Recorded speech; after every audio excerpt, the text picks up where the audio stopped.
Okay, we're going to call the meeting to order. And we start our meetings with a prayer and then the Pledge of Allegiance. So if you please stand.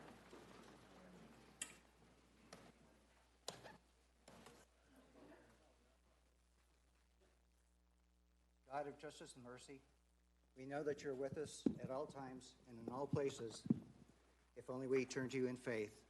And so we turn to you now, seeking your continued blessings on those of us who have chosen public service, as well as those members of our community who are with us tonight to join us in our deliberations and decision-making.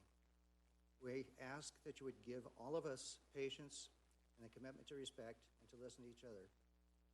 For the members of this commission, help us always be mindful that we are public servants. Help us to hear with our hearts and to think clearly and reasonably. Help us to have the vision to look at the issues before us with wisdom and the determination to do what is best, even if it's not easy. Guide us in all we do to work for the common good. Tonight, we also ask your blessings on our courageous first responders, as well as on those who seek their help. We ask your blessings on all those who support and contribute to the work of this commission, knowing that without their diligent efforts, our work here would not be possible. Loving Creator, we pray all these things in the name of Jesus and all that is holy. Amen. I pledge allegiance to the flag of the United States of America and to the republic for which it stands, one nation, under God, indivisible, with liberty and justice for all.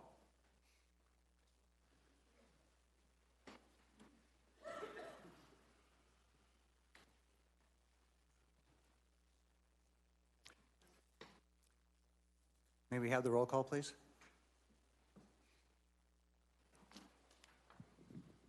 Danny Wilcox. Van Sands. Here. Dwayne Owens. Here. Eric Carlson. Here. Peter Hogendijk. Here. Mike Buck. Here. Roger Burton. Here. Kevin Kirkwood. We have a quorum.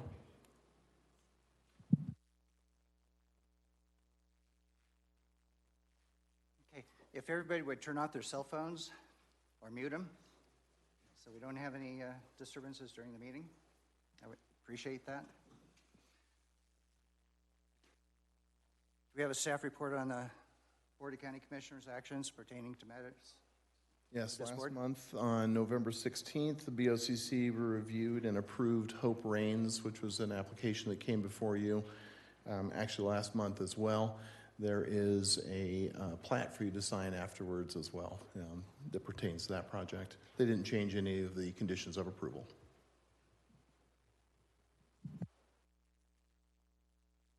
Okay, we don't have any consent agenda items, right? Okay.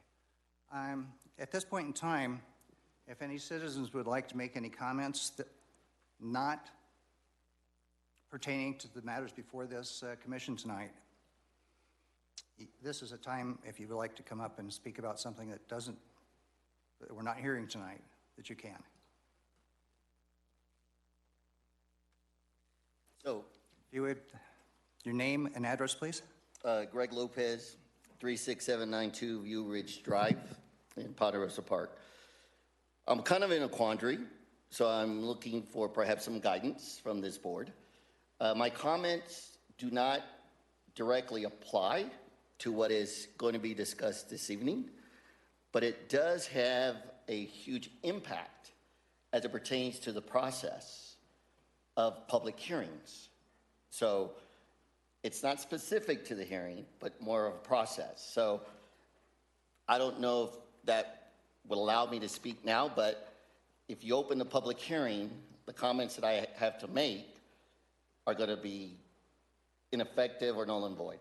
So I either like to give you a letter for you to read, and I can read it into the record, but I do have a concern about a process. Yeah,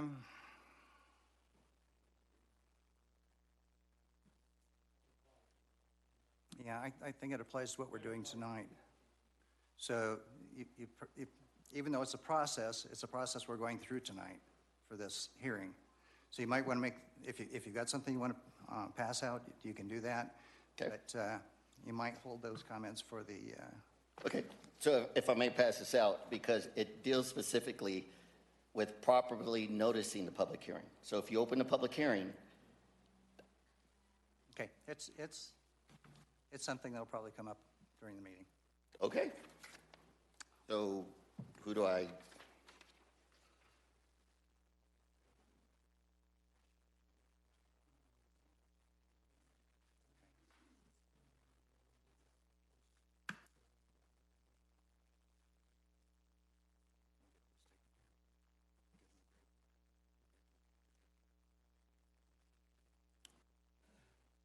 Greg, you probably want to have that in the process.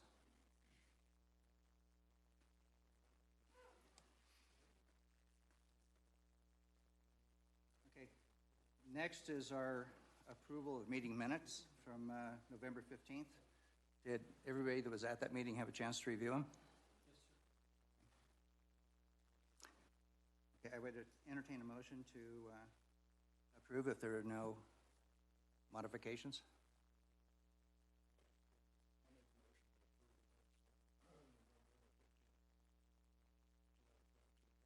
we have a second?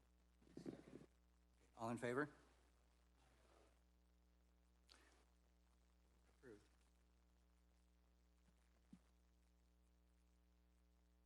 Now, the public hearing process.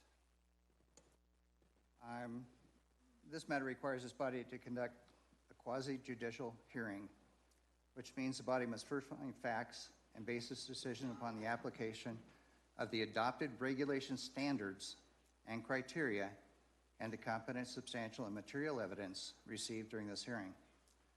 All testimony must be competent, on topic, and not repetitious. So I'm going to open the public hearing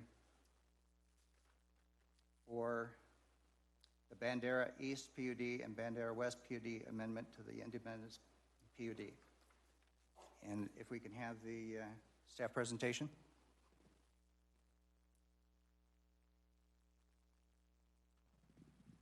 Good evening. My name is Greg Thompson. I am the CDS Director for Elbert County, and be presenting the staff recommendation for this particular project. The subject property, as you indicated, is the Bandera East and Bandera West PUDs, and they're proposed to be combined into one PUD to be called the Independence PUD. It's case number PA-22-0036. The subject property is located northeast of County Road 1, Delbert Road, and County Road 158. It's roughly a 1,011 acre or 12 acre property that's located there.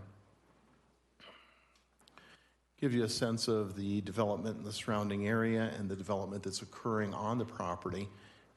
The subject property is in blue, with County Road 158 immediately south and Delbert Road to the west if it were built in that location at this time. Close-up of that showing where Delbert Road again would be on the far west and County Road 158. The land has been subdivided. There's 3 different filings that are kind of represented in this, and I'll show that a little bit. But it also shows the surrounding development in the area with ag land to the north and east, a little bit of ag land to the, or a little larger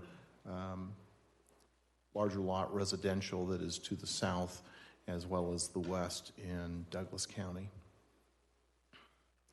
These are the existing platted areas within the subject property.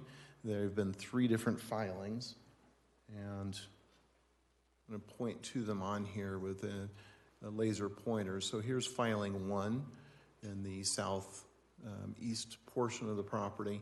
Filing 2 is located here, and filing 3 is the northernmost area.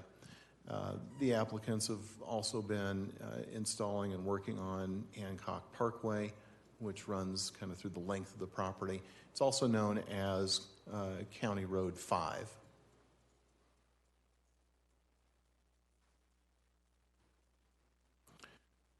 The zoning on the subject property is shown here in purple, and the subject property again is here.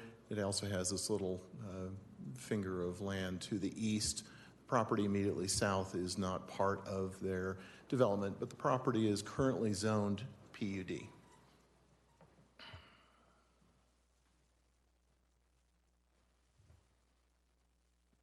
This represents the zoning exhibit that was done for the Bandera project and shows basically a residential subdivision that was planned for the subject property and in many respects has been implemented by the filings that have been done on the property. You can see the genesis of that Hancock Parkway. It goes a little bit different than what's shown on here, but the idea of it connecting over to Delbert Road was something that was shown at the time this was originally approved. The design and layout of the subject property at that time was a little bit different as well, a little bit larger lots, a little bit less open space than what was currently shown or has been done on the property. So start moving towards what is a little bit and what's planned a little bit.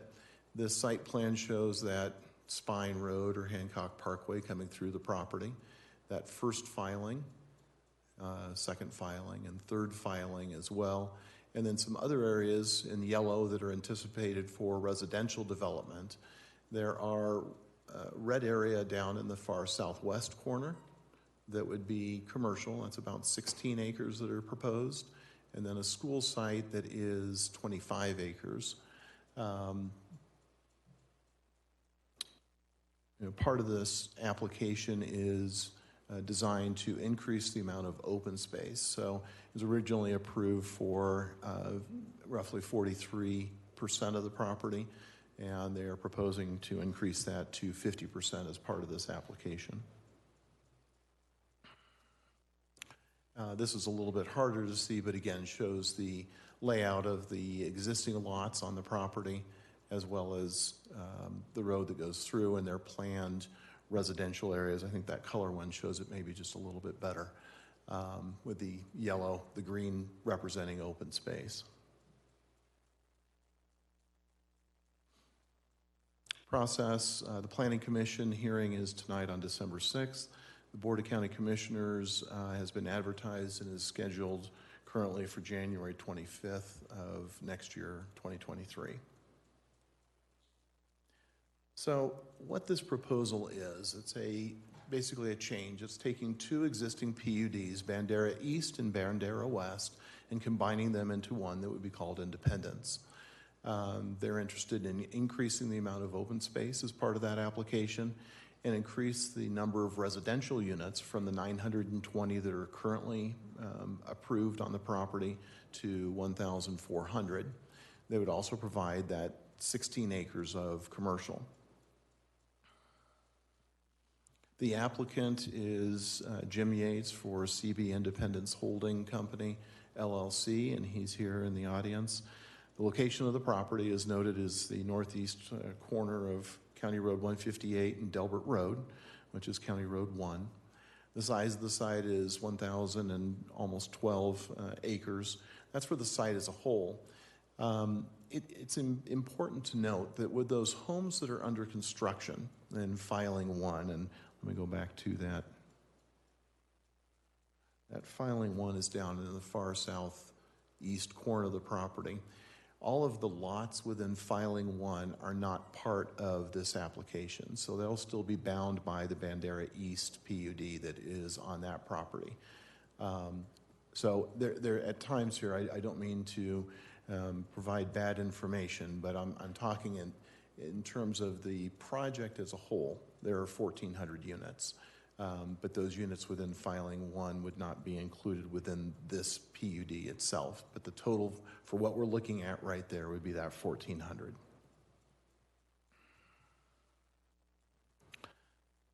The zoning on the property is currently PUD or planned unit development, and the proposed is also PUD or planned unit development. Oftentimes, developments are proposed to be that zoning because there's opportunity to do things that are different than what the code might ordinarily allow. So that, in part, is why that PUD zoning is in place on the property, and they're looking to essentially change some of those elements and development opportunities on the property. Referrals were sent out to a variety of people that responded, including the Elbert County Assessor, the County Engineer, Public Health, CDS or Planning, as well as the State Division of Water Resources and Elizabeth Fire. Their comments have been incorporated into the plans. Talk a little bit about the review criteria for you as to what you're looking at. Really, and Planning Commission's charge here, talk about that a little bit, is to review these plans and offer a recommendation to the Board of County Commissioners. So that's what their consideration is this evening. So the first criteria that you're looking at with this sort of application is whether the proposed rezoning, and I realize it's going from PUD to PUD, but they're changing elements of it, so essentially it's a rezoning. It conforms to and is compliant with the goals and policies of the Elbert County Comprehensive Plan. Our comprehensive plan is what guides development. It's something that gets updated and revised about every 5 years. The last one was done in 2018. So in terms of some of the criteria to be considered, the residential component for the comprehensive plan, there's a goal that talks about Elbert County supporting residential development by encouraging a range of lot sizes and residential densities associated with available roads and infrastructure, and by encouraging the designation of open space. Talk briefly about 3 different policies that relate to that. Policy RD1, new residential development should cover all costs of on and off-site roads and utilities. Policy RD2 is designed to preserve open space and preserve the rural character of Elbert County. Clustered residential development patterns are encouraged within 1 mile of paved roads. Policy RD4, residential may negotiate with referral agencies to mitigate impacts, including land for school sites, parks, and open space. Talk about the commercial policies that are within the comprehensive plan. The goal for commercial development, Elbert County supports growth of commercial uses to provide residents with goods, services, and employment. Policy CD2 or commercial 2, commercial development should be encouraged where arterial road access, water and sewer service, and suitable topography exist. The third element for consideration is community resources. Policy CR Community Resource 1 talks about new development necessitates capital public improvements. The county may require construction of those capital improvements. As part of this application, the applicant, would be making a couple of fairly significant road upgrades, if you will. They would be repaving County Road 158 from County Road 1 to County Road 13, and installing County Road 1 from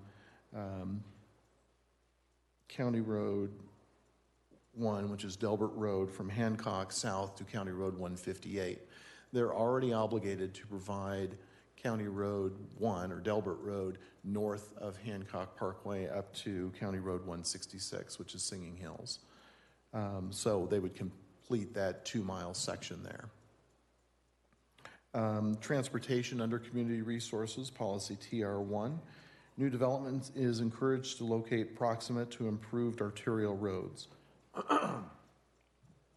Policy TR3 talks about continuity of the road system. Another policy or another element under community resources is water conservation. Excuse me. Policy WA1 talks about water conservation measures which are being proposed by the applicant on the property.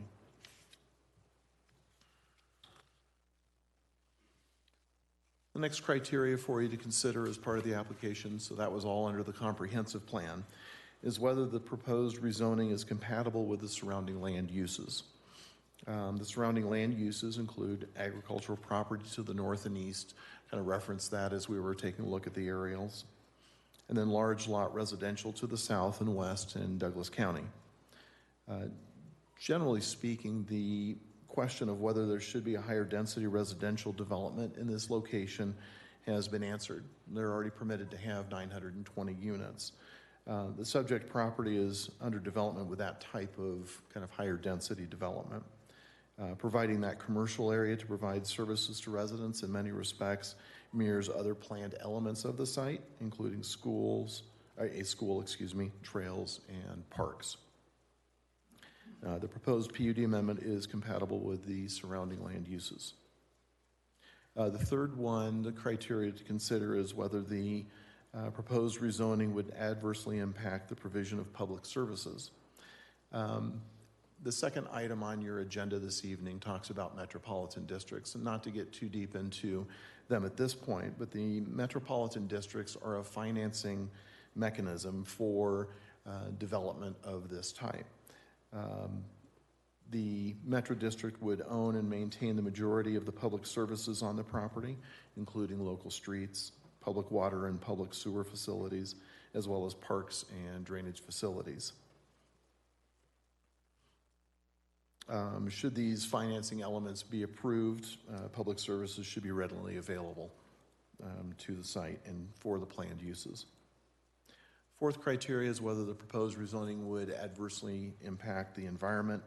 The rezoning in and of itself would not and should not damage the environment. Plans are reviewed as part of filings and final plats that would have to follow county engineering and environmental standards. So, for example, drainage and that sort of thing that would be put in place at the time of final plats. The fifth criteria is whether the proposed rezoning would create unreasonable traffic congestion or burden the existing road system without improvements. And I think there are several things to discuss under this. The applicants did provide a traffic study as part of their application and shows that the development plans can work. As mentioned just a little bit ago, they're responsible as part of this application to repave County Road 158 from County Road 13 to Delbert Road, so that stretch of property there. And then County Road 1 from 158 up to Hancock Parkway, remembering that they're already on the hook, if you will, for that Hancock Parkway up to County Road 166. So those are elements that are required to help address congestion, but it's with those improvements is when that works. Proposed access points onto County Road 168. I'm going to go back up here real quick. So there are a couple of access points that they have shown as part of this down in the southwest portion of the site, on either side of the school portion. There's a hill in that area. It needs to be determined exactly where that hill is in relation to these access points. So that's something that will be finalized in the future. But having a couple access points there in theory works. Just got to make sure you can see up, over, or around that hill, particularly with a school in the area. The Bandera West PUD, and I'm going to scooch up here a little bit further. Oops, there we go. It shows a variety of access points to adjacent properties so that there's kind of the ability to go from one neighborhood to another. As filings have come in, that has not been something that has been put in place. So you might notice there's an access here and here and here that basically head into property to the east. I'm sorry. First filing has gone in here without having those connections in place, and there's a large area of open space as well. So those three connections aren't planned for, now as part of the current application.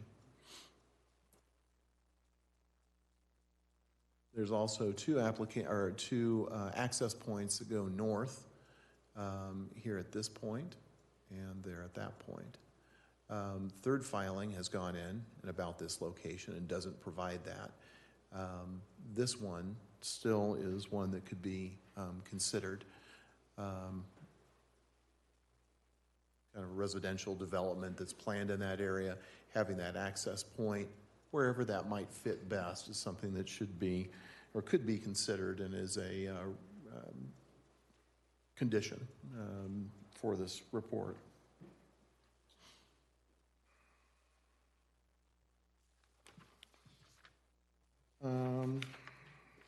Moving on to the next one, bear with me for a moment.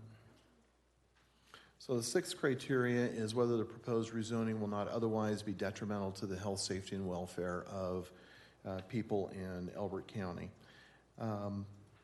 Several adjustments have been made to the plans to help ensure that that is the case. The proposed plans should not be a detriment to health, safety, and welfare.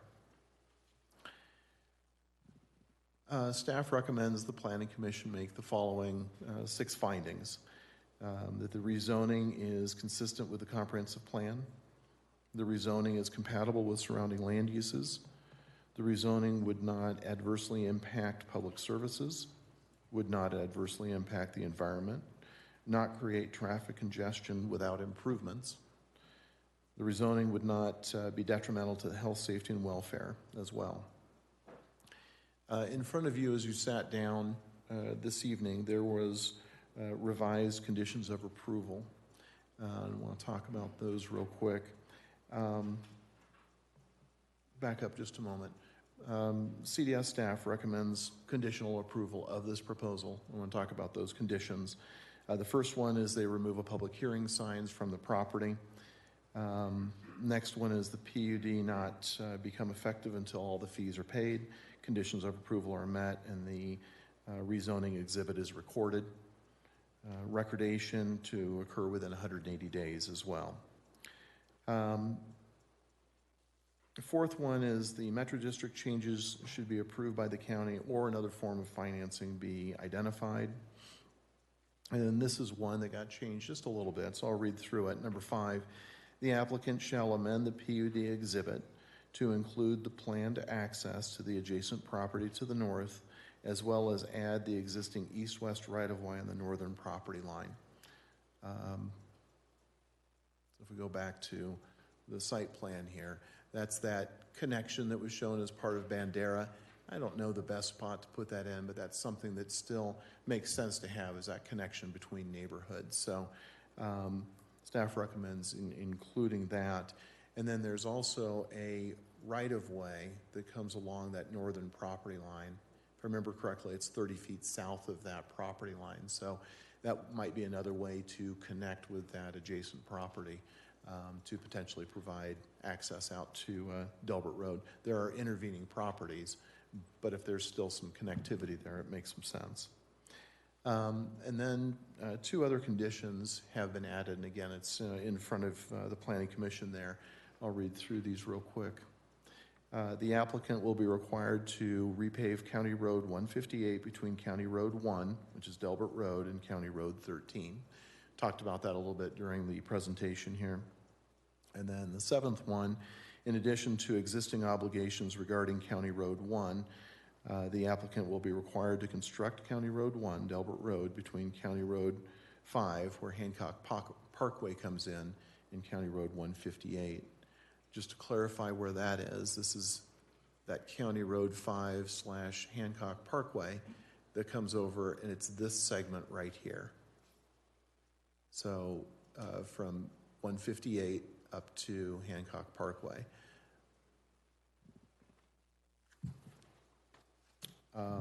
Be happy to answer any questions you have. The applicants are here as well, and I'm sure they'd like to make a presentation also.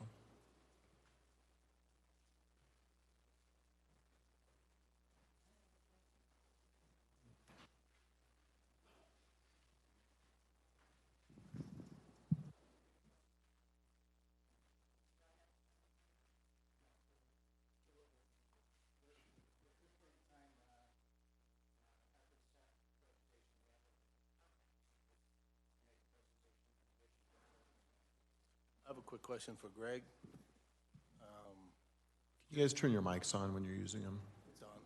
Okay. Just a quick clarification question. You said filing 1 was excluded from the conversation tonight. I thought it was excluded just in regards to the Metro District Service Plan. Can you please clarify a little bit? Yes. So filing 1 here in the southeast corner of the property, there are, I'm sure they have a number in terms of how many homes have been built in that area, but let's just say it's 100 and change somewhere. So there are a variety of different homeowners that already live in there, that have already built their homes in relation to that Bandera East PUD. So all of the lots within filing 1 are bound by that Bandera East PUD.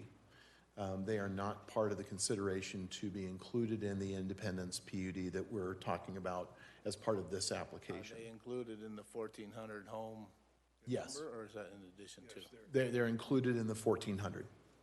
Yeah. In terms of whether or not they're in the Metro District or not, I would prefer the applicants respond to that because I think they probably have a better sense as to the scope and scale of that. Thanks. Yeah.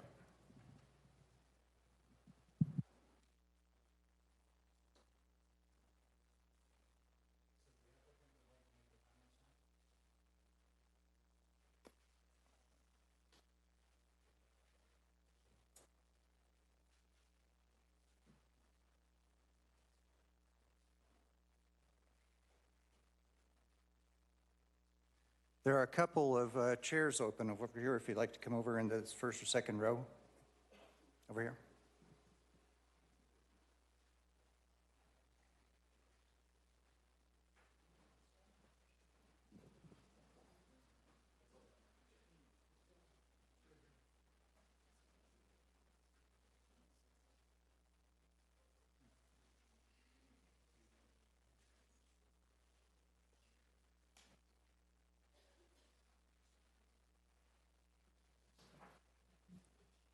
All right, I think we're set up. Good evening, Commissioners. My name is Brian Connolly. I am a land use planner and lawyer with Otten Johnson. Our business address is 950 17th Street, Suite 1600 in Denver. I have the privilege of being here this evening representing craft companies on this proposal to amend the Bandera East and Bandera West PUDs into the single Independence PUD. And we look forward to presenting our project to you. I'm joined this evening, immediately to my right is Jim Yates with Craft Companies, and then to his right is Mark Kiefer with Norris Design. Collectively, we're going to do our darndest to give you a good overview of this project. Also at the table with us is Diane Miller, who represents Craft on Metro District matters. And so Diane will be presenting the district piece of this, which is obviously the next item on your agenda. So with that, I'm going to turn the presentation over to Jim, who's going to talk a little bit about Craft and about the Independence community.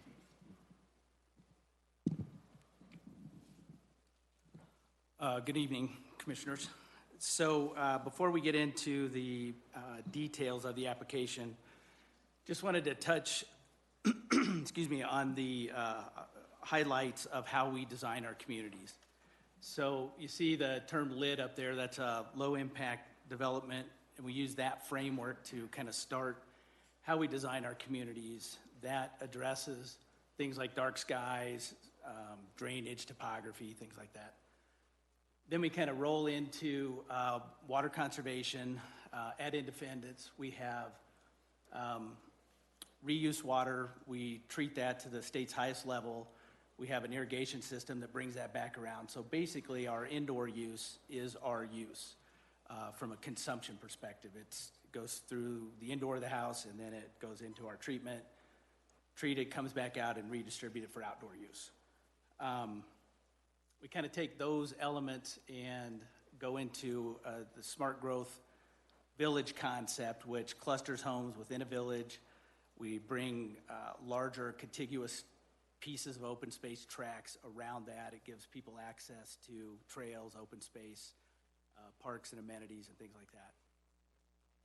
The last leg of that stool is really our community partnerships. We support the schools, fire, police, all the professional services.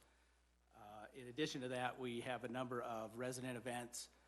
We bring them into the communities around us, so we support local communities and get them involved in volunteering opportunities around the area.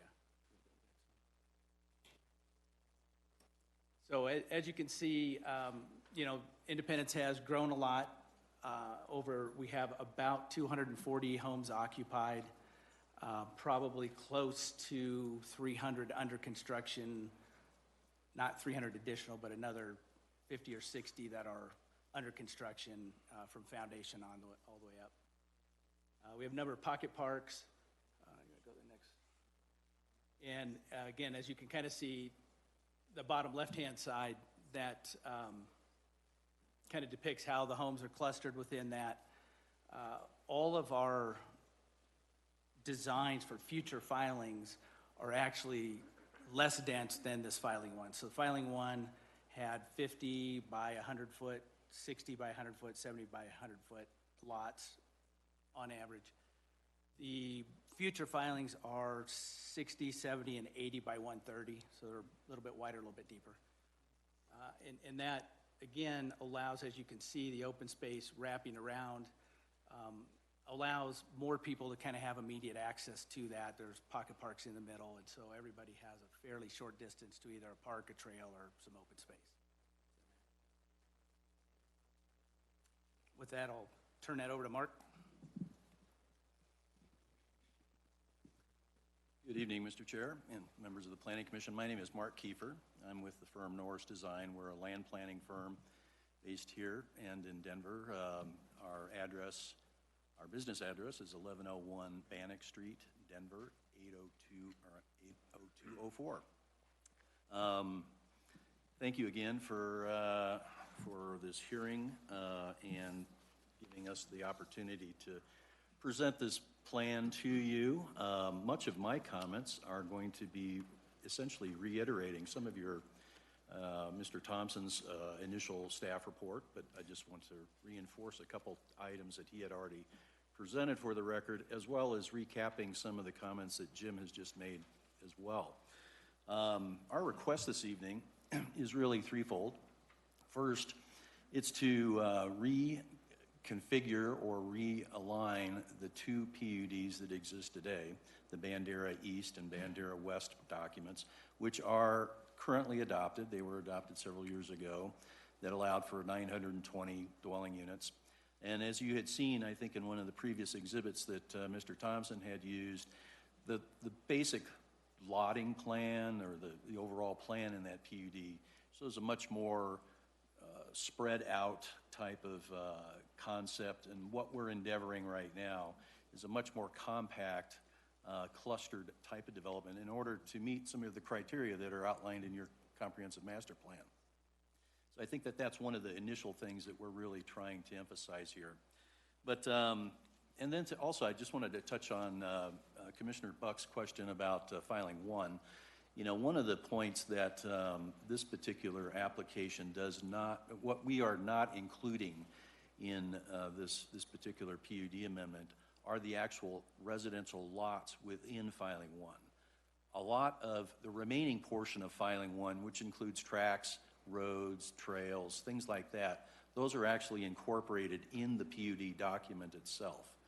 The lots that exist for those homeowners right now, and as Jim had mentioned, the builder lots out there are actually excluded from this PUD amendment. And one thing I want to make clear too, which we'll touch on throughout our presentation, the guidelines that are associated with this particular PUD cover those existing lots through the Bandera East PUD, but they are basically the same guidelines that are being proposed this evening for single-family development. The second aspect of this plan, our request, is to add an additional use, a commercial site on the corner of Hilltop 150, County Road 158, and what would be the extension of Elbert Road to the north. You know, we feel that this is an area that is sorely lacking, and a use that's sorely lacking in this portion of the county. A lot of the area residents right now, are commuting to Parker or Elizabeth to do their everyday shopping or needs, for commercial types of uses. What we're proposing here is a smaller neighborhood site that hopefully would accommodate those types of uses for future residents, but most importantly for existing residents in this part of Elbert County. And then thirdly, what we're proposing with this request is to provide for additional benefits, additional community resources and amenities, such as a larger school site. One of the things that may have been, I don't think had been too apparent in the original PUD amendment, but there's only a 14.6 acre school site that was reserved in that original Bandera West project. What we've done now is expanded to 25 acres and located it on County Road 158 that allows for better access and future development of that site by the Elizabeth School District. So with that, next slide, please. We believe that this request benefits, I'm sorry about that slide there, I might have to read these into the record here. We believe that this request provides for a much more well-rounded community for Elbert County, and that we believe that area residents, Elbert County residents, as well as our future residents in Independence, will have additional retail and business opportunities close by, so they don't have to drive to Parker or Elizabeth and in long distances that way. We also see that Elbert County will see additional revenue and job growth in the area, which I think is an important aspect of the county's master plan, some of the elements within your economic development policies. And that this also provides for a broader range of housing opportunities for area residents and future residents in the area. One of the things that's become very important, I believe, to Elbert County and the growth of Elbert County is providing for a diversity of housing opportunities for people, younger families to move in, and even retirees that are currently living in Elbert County, but now they can move into a place that's a little bit less maintenance, perhaps their 5-acre lot that they have within Elbert County. What we're doing here is providing for more opportunities for people to move and live and call Elbert County home. The other thing that we feel that this is an important request this evening is that it adds, what we are proposing here and has been brought up by your staff, Greg Thompson, as well as our opening comments. We're expediting certain road improvements that are sorely needed in the area. We'll go over those specific improvements here in a minute, but we think that those new road improvements will be beneficial not only to just our future residents and new residents, existing residents, but also all the residents within this portion of Elbert County. That would benefit emergency services, emergency service providers, and then also we believe it will save taxpayers in the area money by increasing or upgrading certain road improvements in this area that would allow for better utilization rates of these types of roads. Next slide, please.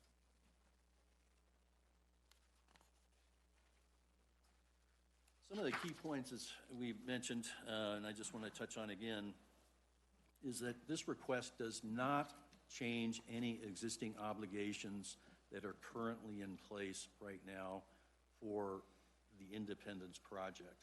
I think it had been brought up earlier, and again, we have a graphic that will show most of these. The existing obligations to build County Road 5, or what's called Hancock Road, and then the northern extension of Delbert Road from Hancock to Singing Hills, those are currently in place and will not be changed. What they do offer, though, is expediting those, moving those up in the time frame and allow for those types of improvements to increase or to be built quicker in the future. This does include, this PUD amendment does include, like I mentioned, certain other off-site improvements, and I think Mr. Yates had just touched on that too. The next phase of Delbert Road construction being built from essentially County Road 158 north to County Road 5, Hancock Road, that would be part of this particular application and what we are contributing to the overall infrastructure of Elbert County. I think that was one of the conditions also that was recently added into the conditional approval this evening. And then also, one of the other points that we'll probably hear a lot this evening discussed are issues related to water. You know, the existing service district has already had a proven water supply. It has been validated and reviewed by the state engineer's office. And that's to serve existing development that we have within filing 1 and our subsequent filings 2 and 3. But also, the plan that had been laid out includes a large amount of water that already is reserved for the overall development of this project, including up to 1,400 dwelling units within Independence. And again, it's been verified and reviewed and vetted by the state engineer's office, and that had been part of this particular application. The water supply plan, which is a requirement of your application process, had already been updated, or I should say, had been updated with this application, and again, sent back to the state engineer's office for validation and review. Next slide, please. I just want to, again, probably touch on a couple of things. You've seen a similar exhibit with Mr. Thompson's opening comments about the vicinity of this site. But I think one thing to just point out is that when we look at this project in area, in the larger area of this part of Elbert County and even eastern Douglas County, we're looking at essentially a tremendous amount of opportunity and development that already exists today. So the site right now in dark gray is essentially surrounded by other developments that are occurring in the area and other projects that have already been identified in both the development process in Elbert County as well as eastern Douglas County. You'll also note too that the red roads there, those are the roads that we are proposing as part of the overall development of Independence. And then we also included, just for context, the blue road that you'll see up towards the Spring Valley Ranch area up to the north. Those are also the new roads that have been recently included and built within that part of Elbert County. Next slide,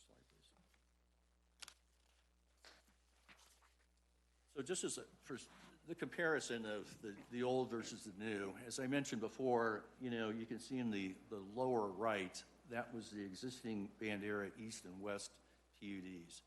But those are, you know, you can see the overall development is fairly homogeneous. A lot of roads, a lot of infrastructure that's being proposed, local infrastructure within that project. And what essentially has been planned for in the old Bandera PUDs is about 42% open space. And you can also see that open space is relatively fragmented. It's broken up in many places.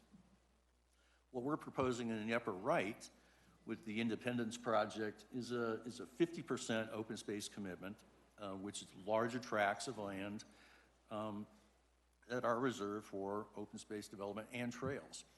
Part of our submittal too, or part of our planning effort, I should say, is a fairly comprehensive network of trails that covers the entire project. So it's all located within those green areas, that 50% open space, which makes it usable, not just something to look at, but people can enjoy, including area residents outside of Independence.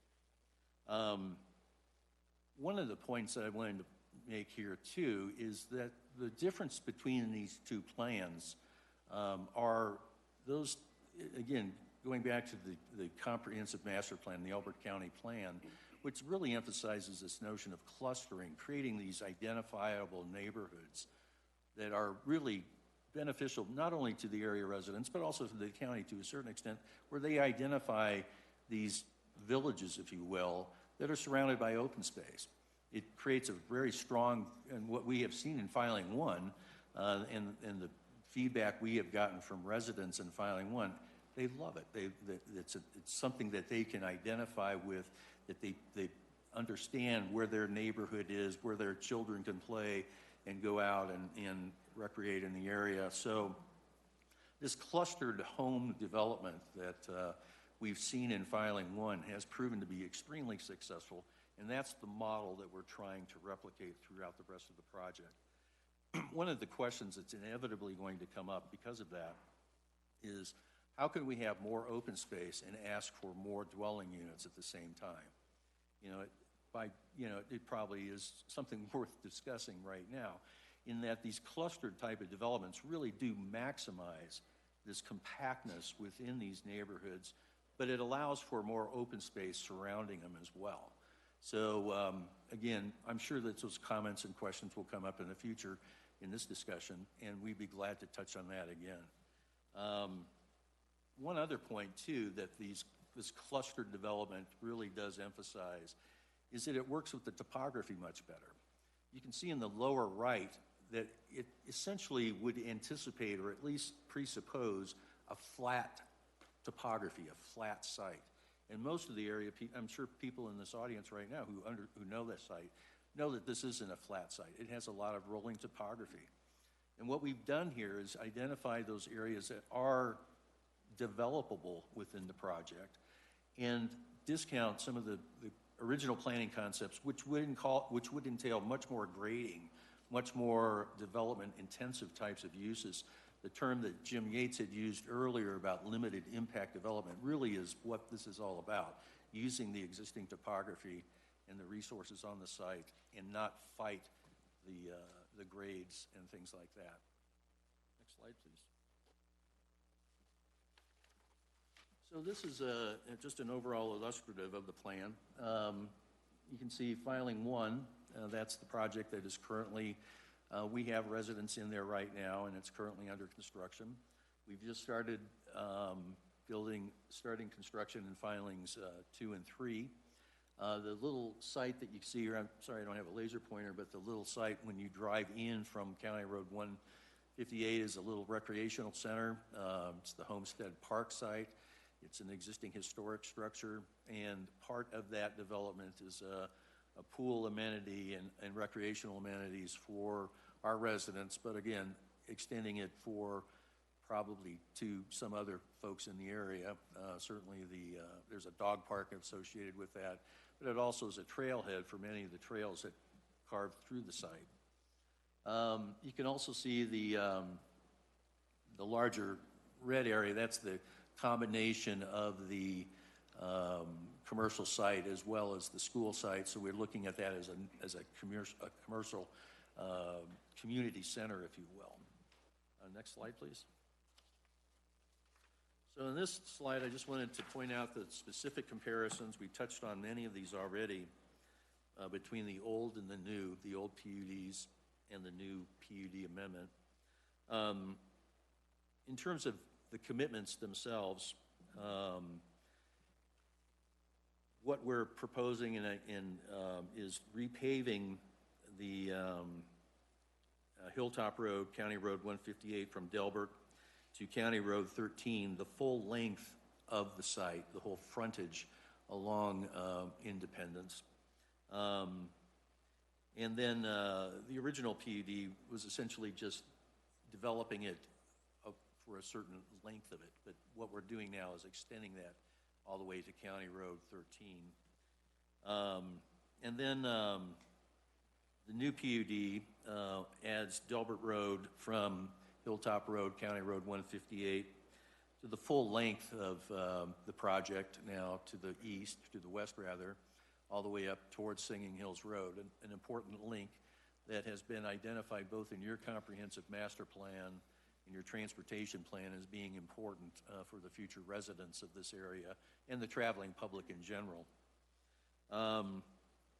We're increasing the number of units from 920 dwelling units in the old PUDs to 1,400 dwelling units, has been stated before. And the reason for that, too, is we've seen the efficiency of use within filing 1 and replicating that model throughout. We see the ability to grow that number as well as utilize some of the existing infrastructure that we have in place right now. So there are some fairly sound reasons why we look at that number increase as being integral to this overall plan development. And I touched on these last couple issues here too, We've increased the school site from a 14.6 acre site to a 25 acre commercial site that would be reserved for the Elizabeth School District to develop at their, according to their plans. It has not yet been determined whether or not it would be an elementary school, middle school, or whatever. It's their responsibility to meet the needs of the area residents in this location. And then finally, this is a project that is self-funded through metro districts, which will be a topic of conversation following this particular issue here too. So with that, maybe I'll turn it to you, Brian, and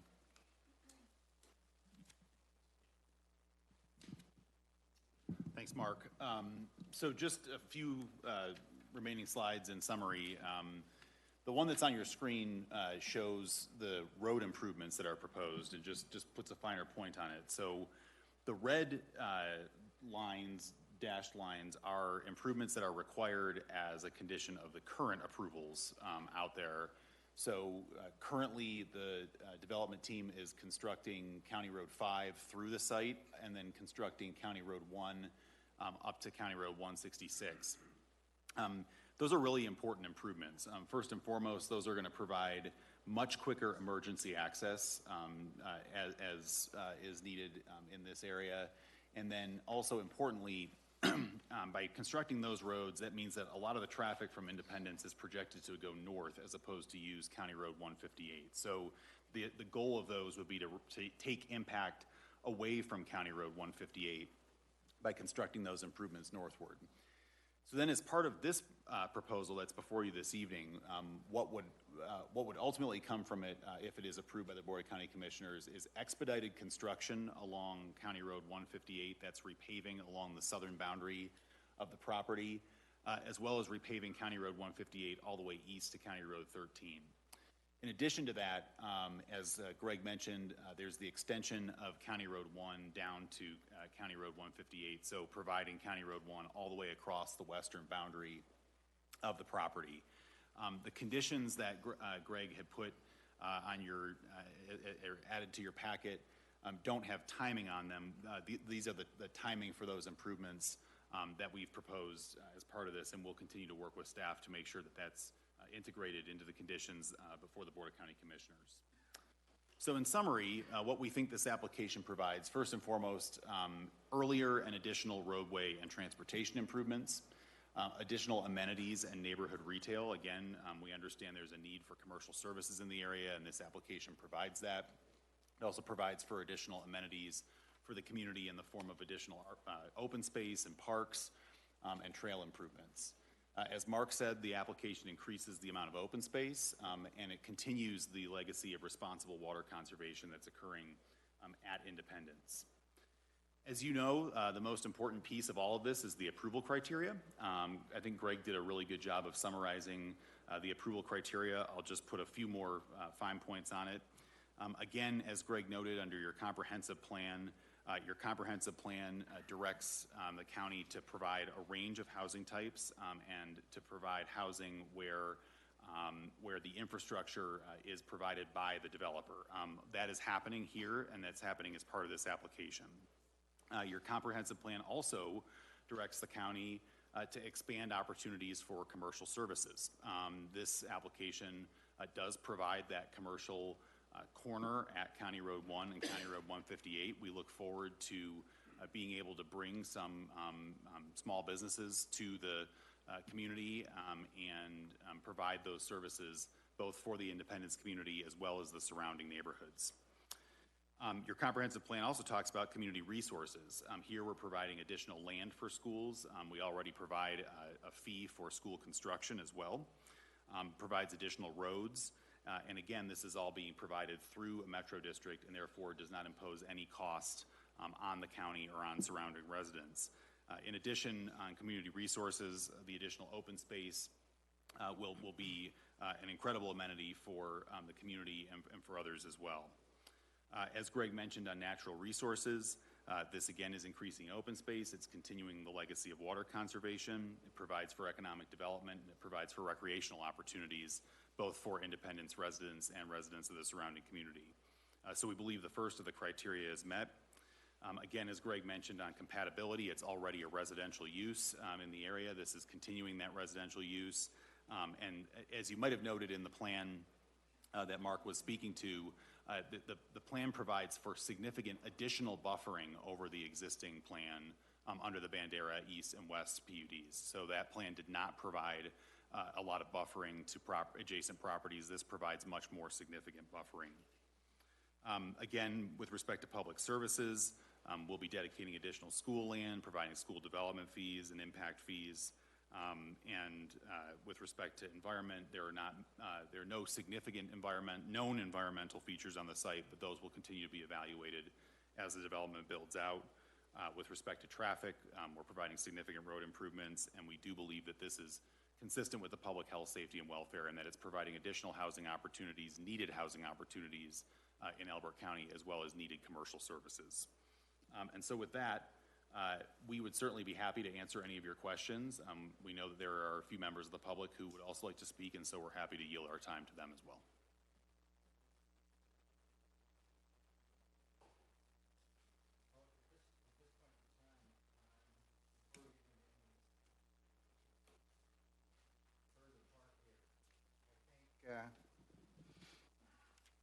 We've got a section where we have the board-only discussion, and at that point we can ask you the questions that the board has.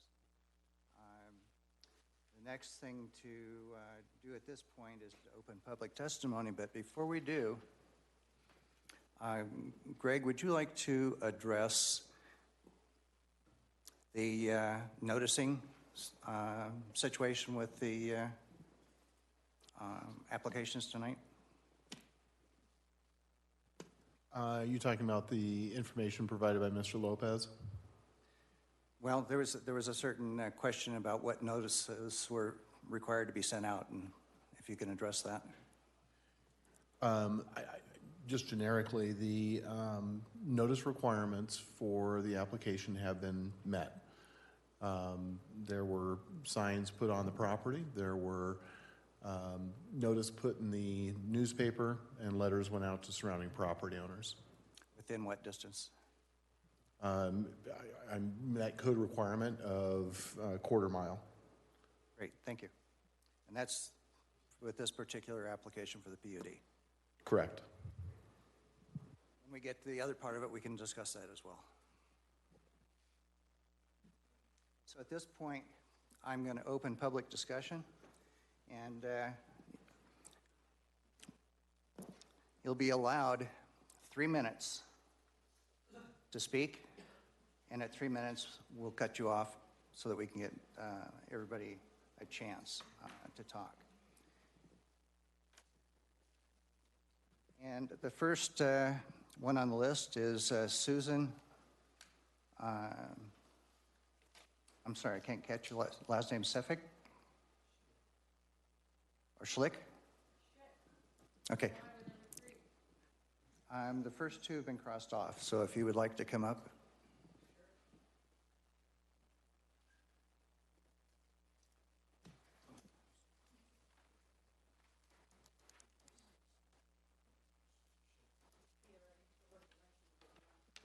Yes, I'm sorry. I recognize you.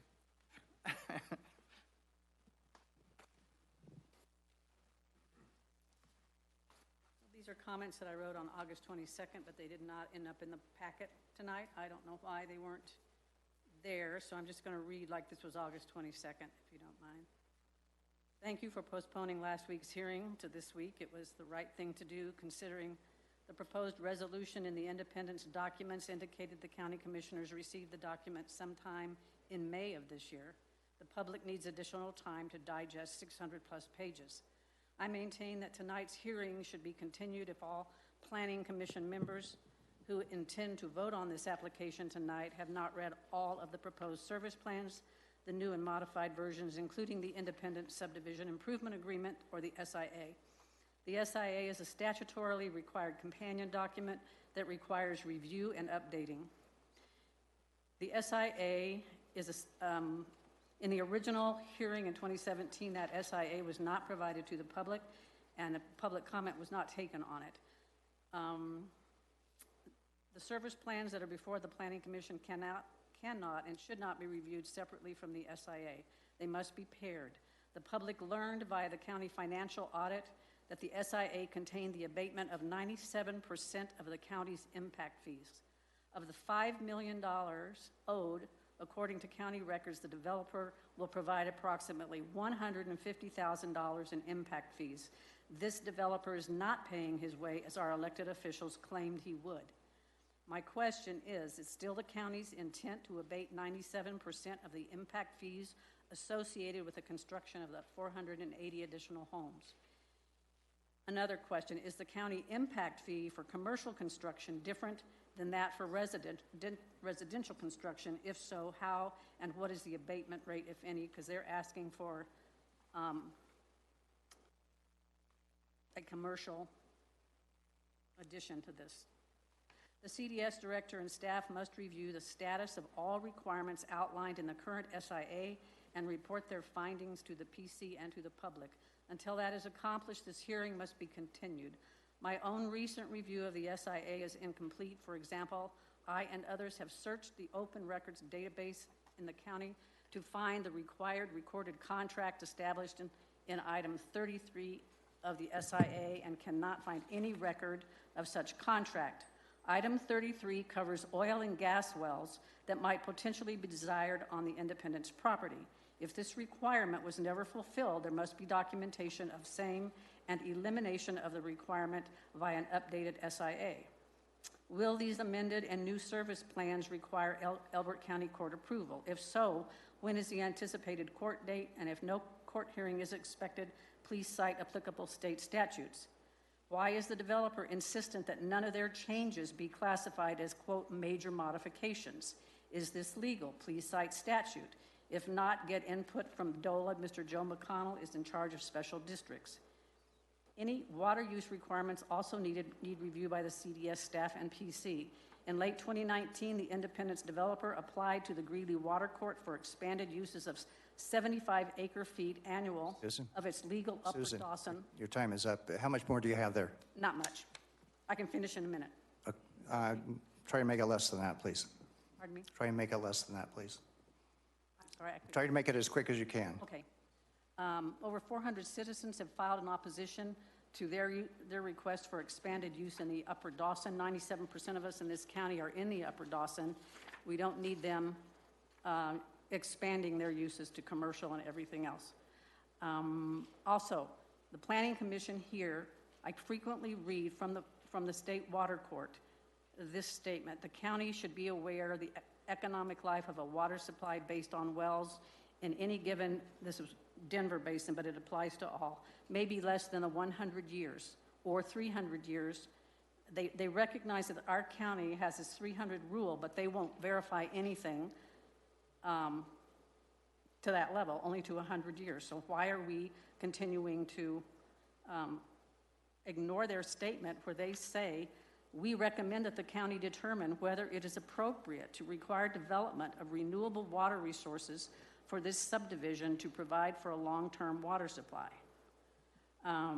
Also from page 15 of the commercial district plan, it says the district may accept, appropriate, purchase, lease, or otherwise acquire any water or water rights, potable or non-potable, for use within or without the development area. I'd like a clarification on what that development area is. Okay, Susan, we're going to have to move on. Okay. Thank you. It'll be in your packet, so you can read. I only had one more sentence. Would you provide a copy of that to Greg? Thank you.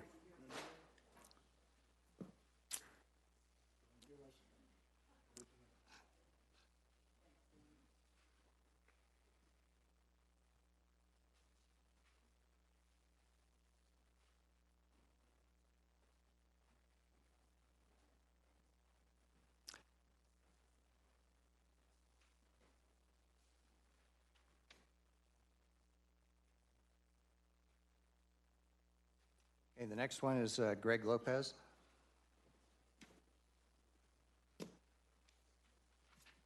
Before I get started, do you still have the letter I gave you? May I ask that you get possession of it?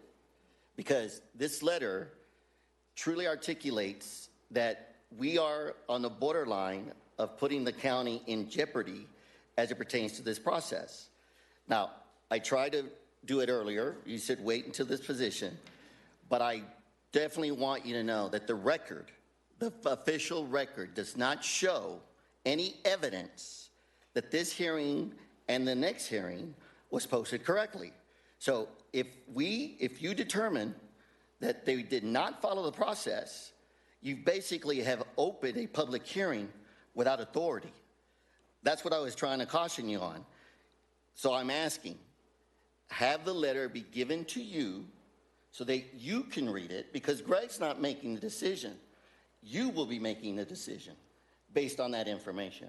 So I just respectfully ask, give the courtesy to these residents to read the letter privately. You don't have to read it out loud. I'll read it out loud at the next hearing, should you decide to open the next hearing. Now, as it pertains to this issue, because they're combining them. So, again, this is very risky water that we're going into. What I want you to know is that with this, the staff comment on item 3 applies to 3 districts are financing mechanism for this project. Well, if they're already talking about the metro districts for this project, I think it's relevant for you to know that the debt service for those new metro districts are $234 million. They're going to fall on the shoulders of the residents of that area. $234 million is what you're looking at. And so if you haven't read those documents, you'll also know that they're going to increase, they have the capacity to do a mill levy up to 60 mills. That's what it says.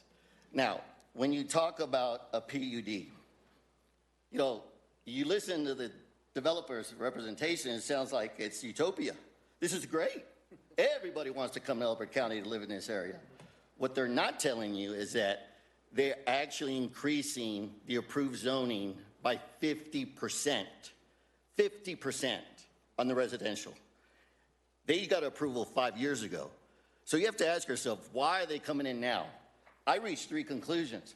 They either have poor planning foresight, their financial models do not work, or they just want to improve the value of their property.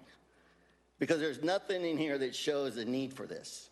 Of course it's going to meet all the criteria. It's the same presentation you heard 5 years ago. If you were even around 5 years ago in the planning committee, it is the same presentation. It hasn't changed a bit. You know, when they say we're going to improve the road, repaving a road is not an improvement. That's a maintenance. Repaving a road is maintenance. That's not improvement. So have them improve it, widen the road, give you the right of way, make it an arterial road.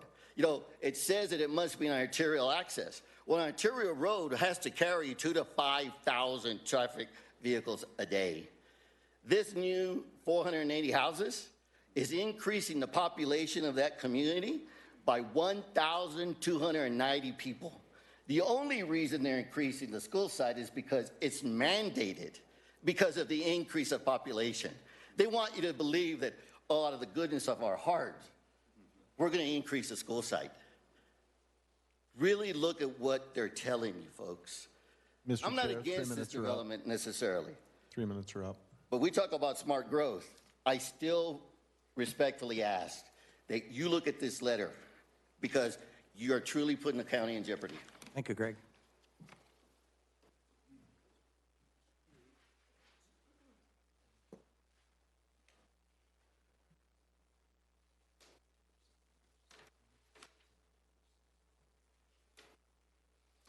Okay, our next one is Nicole Hunt.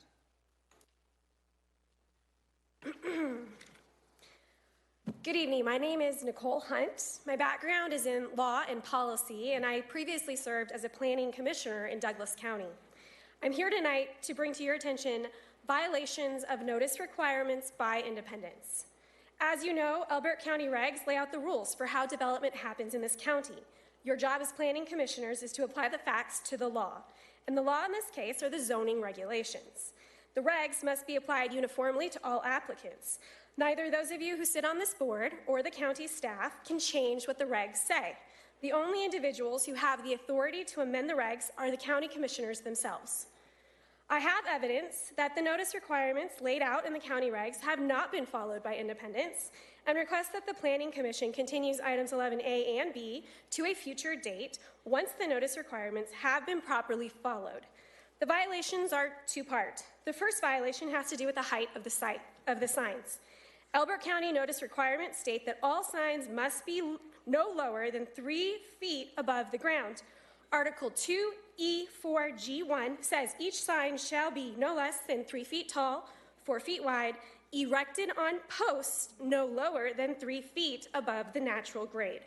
The meaning of the reg is clear. The sign must be at least 3 feet off the ground. This is the sign for the community meeting that was held in March this year. This sign is on 4 feet tall T-posts, and it is clearly lower than 3 feet. The developer also submitted photographs of the notice signs posted for this meeting to the county. Those signs were actually no longer up for the past 5 days and haven't been up except for the 2 hours ago when I came here. However, according to county staff, the photographs show that those signs were also lower than 3 feet. This is a violation of the regs. The second violation is due to the fact that, except for 2 hours ago, there have been no signs posted providing notice to the community about this meeting. I have photographic evidence taken over the last 5 days since Friday. The signs apparently blew away. One was found under brush under a tree hidden from view. County regs require that applicants provide notarized certification regarding the sign positions, and that includes certifying that the sign was up for 14 consecutive days. Taking into account the absence of these signs for at least the last 5 days, I urge the Planning Commission to investigate further to see if there really was certification submitted to the county by the developers stating that those signs had been up for 14 days in a row, and which days.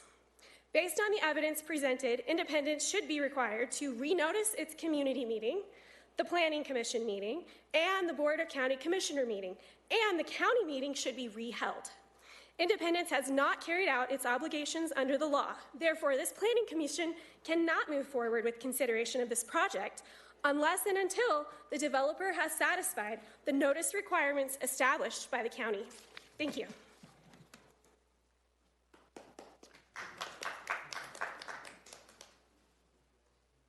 Thank you, Nicole. The next speaker is Danielle Hartman. My name's Daniel Hartman. I live on Starling Lane in Ponderosa Park, and I've been out here about 40 years, raised my family. So I've seen a lot of growth, and I know this went through. I was at the meetings, but the biggest thing I'm opposed, a couple things, is the additional to homes. They had enough, 940. On Road 5, roughly 10 years, developers came in and kept the sites at 10 acres. So they really conformed to the area. So with the new homes, 400 and some, and then the biggest thing I worry about is commercial. We can go to Delbert Road and get gas, whatever. We can go into Elizabeth, which I sooner do, for Elizabeth's sake. And I think most of these people moved out here like I did to be in the rural area. And I think we're forgetting what Elizabeth was. I don't want to see Elizabeth grow into Parker, and it's coming that way. And my last concern is the land to the east, running to 13. I don't know who owns that yet, but once this is developed and added on more homes, I hate this. That whole stretch will be houses and commercial. And I live, like I say, at Road 5, right in front of them. And it's going to kill me to see a traffic light. And I know that's coming. So I hate to say that, but I hope you guys think of what Elizabeth really is. Build an Elizabeth town and keep a rural area. Everybody moved out here for that reason. Thank you. Thank you, Daniel. The next speaker is Steve Klein.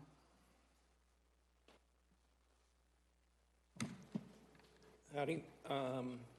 Most things I was going to say I have changed since hearing their presentation.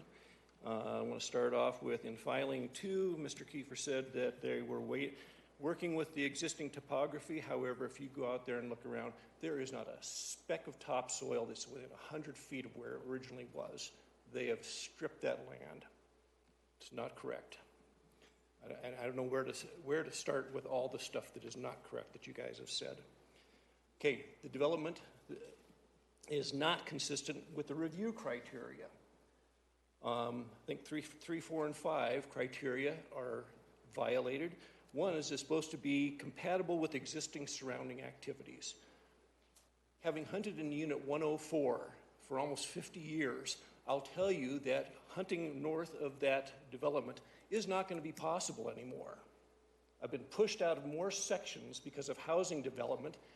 Where are people supposed to go? It's not consistent with environmental aspects. A little valley over there, which is now unit number 2, used to have a great, huge patch of lupin. There used to be dozens of antelope out there. They're not there anymore. This is not environmental. Also, it's not environmental to be running 100 tanker trucks on the roads through residential areas to bring groundwater in for their system. It was probably on the order of 300, 400,000 gallons a day were being driven into from Lowry Ranch over to Independence. Oh, and don't let the logo with the windmill fool you. This development belongs in Douglas County, not Elbert. The only reason it's not going into Douglas is because we have water here. And Mr. Connolly says that the way it's going to run for water conservation is that people will be allowed to conserve water. Why not make it a requirement? They won't conserve it. And I would like to know, I'd like to have access to the data that was used in the model for the 300-year groundwater model. Will you post that on the Elbert County website? The model you used and the parameters you used, because the state offices are overloaded and they do not always have the best people working there, which I know you take advantage of. So I'd like to see that data and work with it myself. I have a degree in this. Thank you.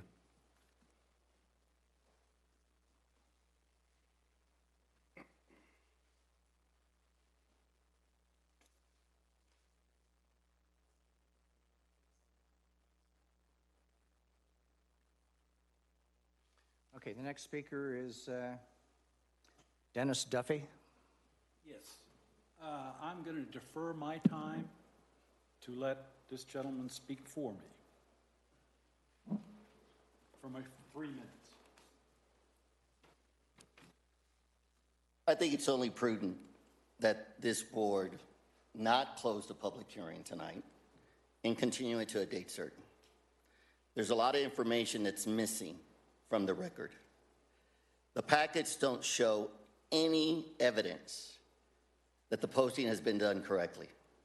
The packets don't show any evidence of an impact study, yet the staff report mentions a traffic impact study. So when the report is mentioning issues, the public should be able to go into the staff report and do their own research. That's not being made available. I think it's only fair that the residents be able to see the evidence that you are being asked to make a decision on. I think we would all respect the processes more efficiently if we felt that the quasi-judicial system was being followed correctly. So when you look at this, and you must look at it in its totality, you can't look at it at just one application. They even showed you the map because they claim they're looking at it in its totality and what it's doing to the county. We all know this. A PUD is not designed to maintain the rural character of any community. A PUD is the opening to urbanization. So let's just call it what it is. This area is being urbanized. It's not being maintained for rural.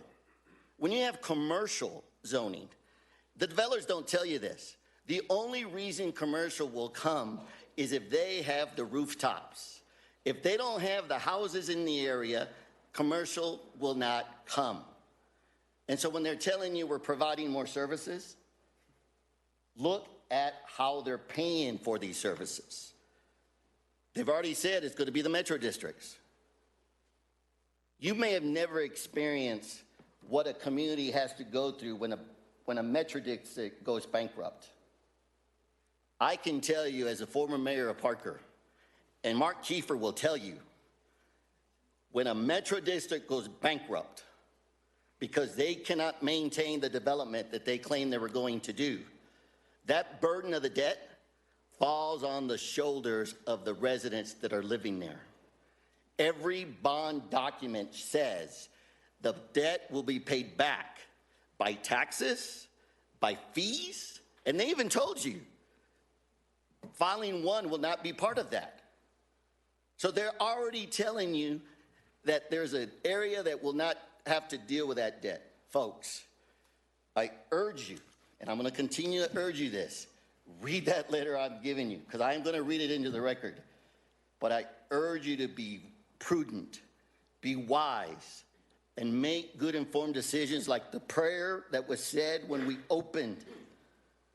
You prayed that your hearts would be open and your ears would hear. I've asked you 3 times to please look at that letter, and yet you refuse to look at it. Thank you.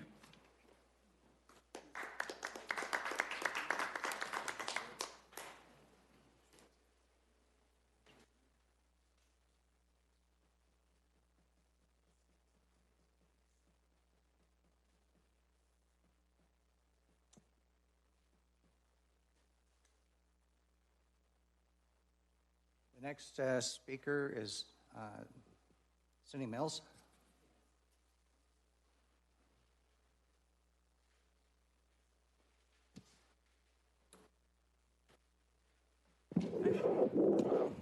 Excuse me. I'm a retired teacher. My name is Sunny Mills. My address is 27310 Forest Ridge Drive. Independence is planning or talking about starting another development over near us. So I was very interested to hear what they had to say, and I see, since my father was a planning director, I can quickly identify a good plan. It's a good plan. My husband is a disabled vet who worked as an area engineer for the Army Corps of Engineers for 30 years. He's retired. And I was an economist for U.S. Army Corps of Engineers in Afghanistan.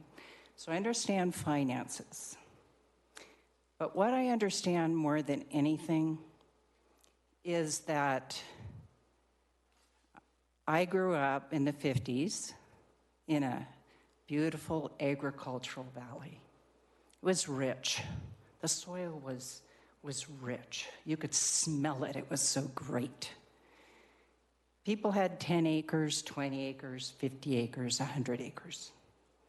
There were some small areas of urbanization, but not much. You could overlook the valley and see the snow-capped mountains in the winter. And in the spring, you could go up in February, and all of the orchards would begin blooming. And I thought spring was like that everywhere in the world. We had spring starting in February until July. One different kind of fruit tree after another blooming. Gorgeous. I thought the whole world was like that. I grew up like that. And then I left. And I found out what a fabulous place that was. That was very, very special. It's gone. It's gone under 10 feet of concrete. Guess where I lived? Guess what it has become today? Silicon Valley. You'll be lucky if you can find a cherry tree left. I married my husband 50 years ago. He's a native Coloradan. We came to Elbert County because of its beauty, because of the antelope, because of the fox, because people could own horses. They could have an alpaca. They could have a lifestyle that meant something to them and to their families, something that they could pass down. And I will tell you that urbanization is correct. This is exactly what you're doing. And I understand that you need to pay county fees. I understand that people are shopping in Parker and the money's going there instead of here. I get it. So I'm your conscience. I'm a mirror of where you're headed, and it's not great. Jarvis Scan came along trying to stop everybody's access from going up. Your time is up, please. Okay. Thank you. I would hope that your hearts are open and you think about that.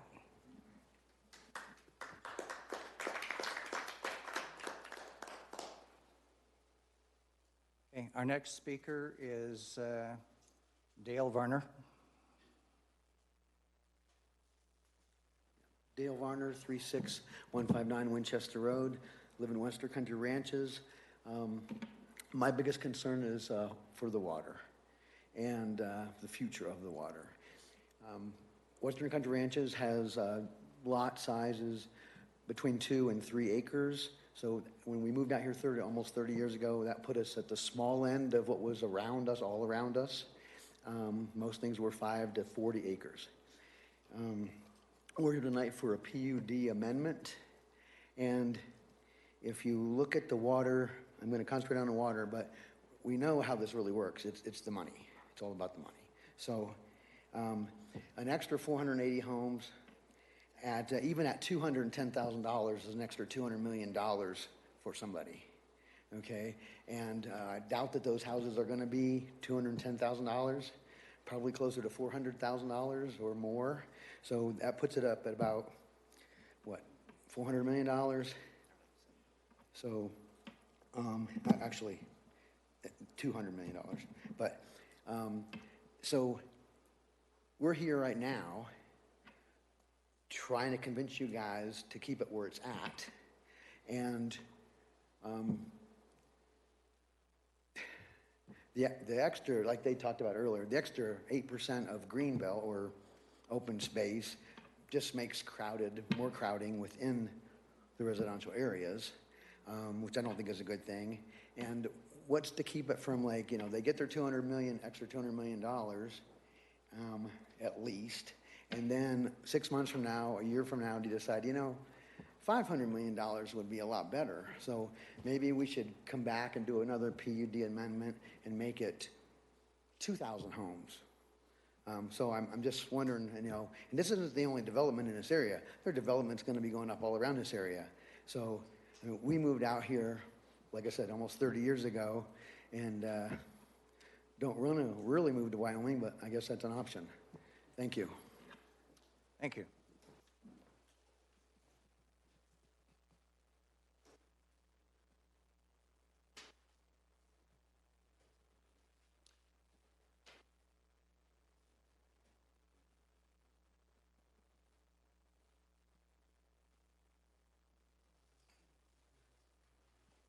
Okay, the next speaker is Linda Krauser.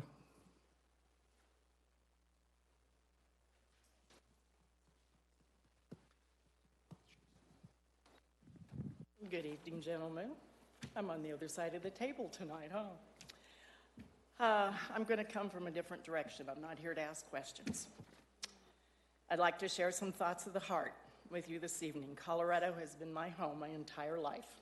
Elbert County, almost 32 years. Seeing the changes not only to Elbert County, but to our entire state and nation has been eye-opening. But I want to talk about Elbert County. The past several years being involved with many aspects of the county has been rewarding. at times a heaviness on my heart. Those of you that know me know my heart. When we moved here, I will truly tell you, it took us several years to make our way into the heart of the county. It wasn't about proving ourselves, it was the core, the people that were so protective of their county that they, no uncertain person, wanted to make sure that whoever moved in wanted to be here and be a part of their county. The years went by and we experienced a lifestyle that will never be taken for granted. The smell of fresh cut hay, the rain falling on all the livestock as if they were taking a shower. The snowstorms that only those in open country know what I'm talking about. No power for days, no phone, but neighbors somehow got to you to check on you. Yes, those are the moments that are held dear to my heart. We live in a time of separation, television, cell phones, social media, instant judgment, internet, sad but true. What I'm writing today is not about politics, even though some of you will say it, and that is okay, that's your opinion. Change can be good, but we don't need to discard our special history and what has been done to make this county what it is today. We live in a throwaway generation, food, marriages, kids, critters, we see it every day.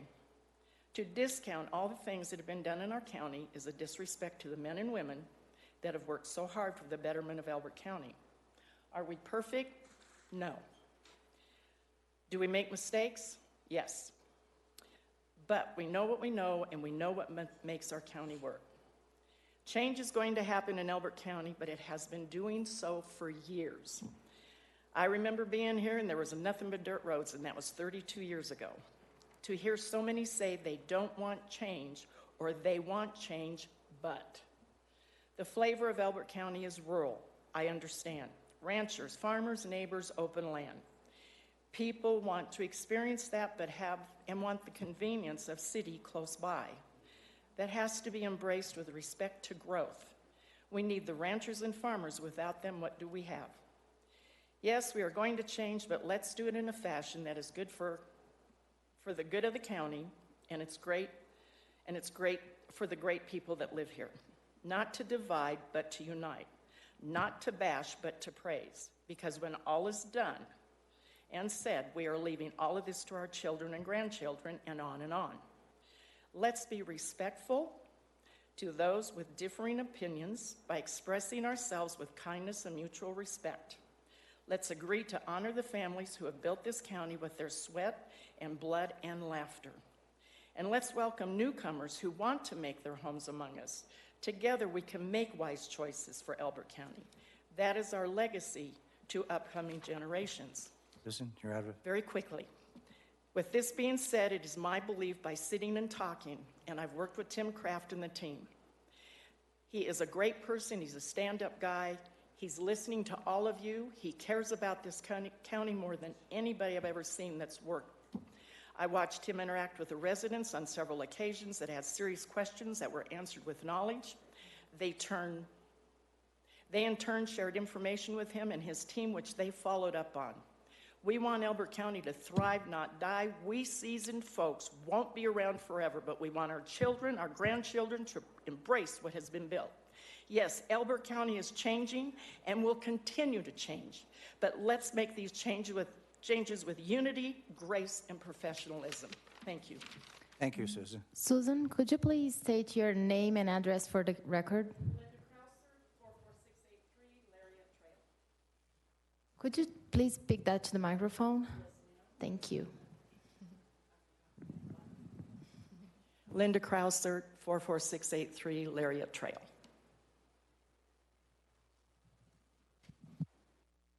Danny Rosales.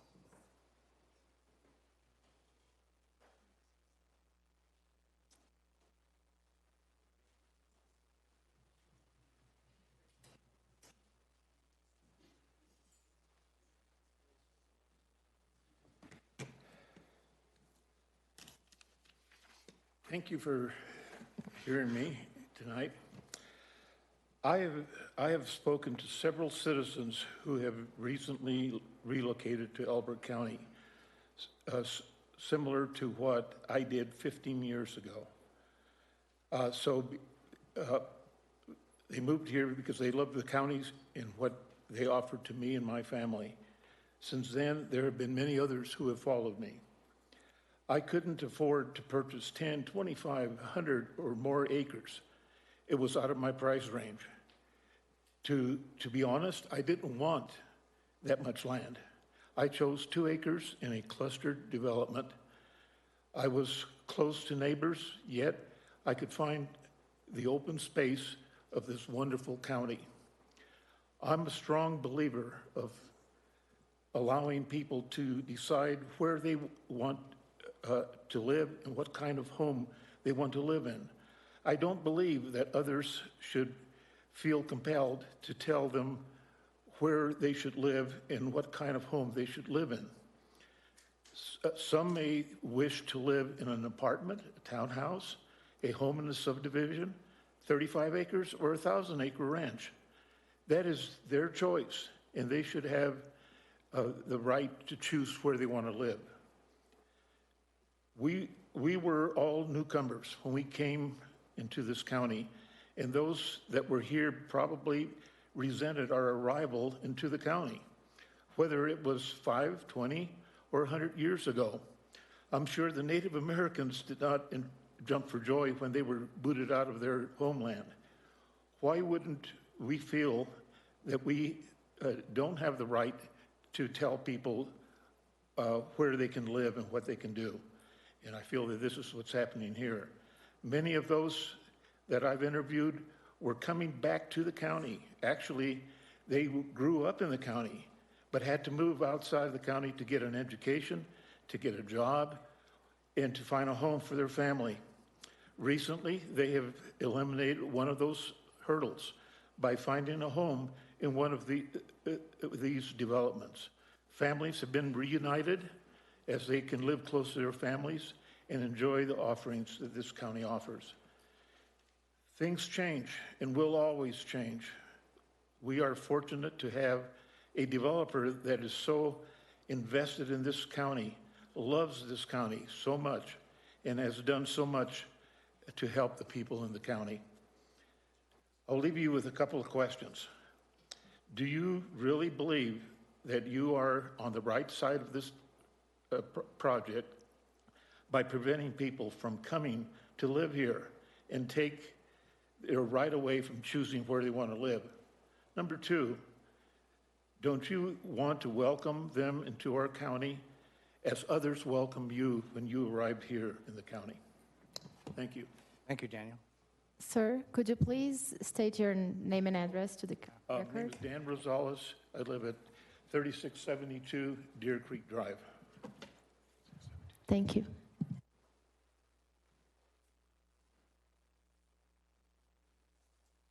Okay, then the next speaker is Bill Howell.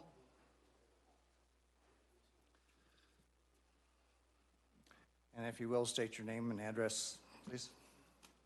Hi, I'm Bill Howell. I live at 7131 South Shenandoah Drive. So, first of all, I'd like to thank everyone here for their input. In this country, we have a say in how our government works, and it's important in a representative form of government that we all can express our opinion in public meetings such as this. First of all, I'd like to speak to property rights. Property rights give the owner the ability to do with property what they choose. In this case, the developer owns the property known as independence. I am very impressed with the performance matrix of this developer. Kraft Companies has an excellent track record of keeping their commitments to the county and has shown to be a caring and dedicated partner in many different ways, such as the Wood Bank, supporting the food bank. The Wood Bank helped raise over $15,000 that supported 17 kids in the 4-H livestock auction at the fair, and is a supporter of VC Wranglers as well. I also want to speak in support of our current planning committee and county commissioners. They've been good stewards of our water resources and have managed to steer the county forward with responsible management of growth, which is currently below 3%. I feel that they have been conservative, principled, and they've solved problems with confidence, skill, and grace. despite unique challenges that popped up along the way. No matter how this meeting turns out, I feel that they deserve our respect and our gratitude for what they've been able to accomplish. Many of us see craft companies as a good partner for the county as we move into the future. Parker and Castle Rock have grown. We will too. As we currently enjoy excellent conservative leadership in Elbert County, we may want to also consider the fact that there is no guarantee that we will have such leaders and developers in the future. We have an opportunity to choose carefully those who will help us shape our future and work with us to maintain the rural lifestyle that we all enjoy. And I'm going to end it right there. And as I said, no matter how it ends up, I thank everybody for being here. Thank you. Thank you, Bill. Next speaker is Diane Varner. And if you will, give your name and address, please.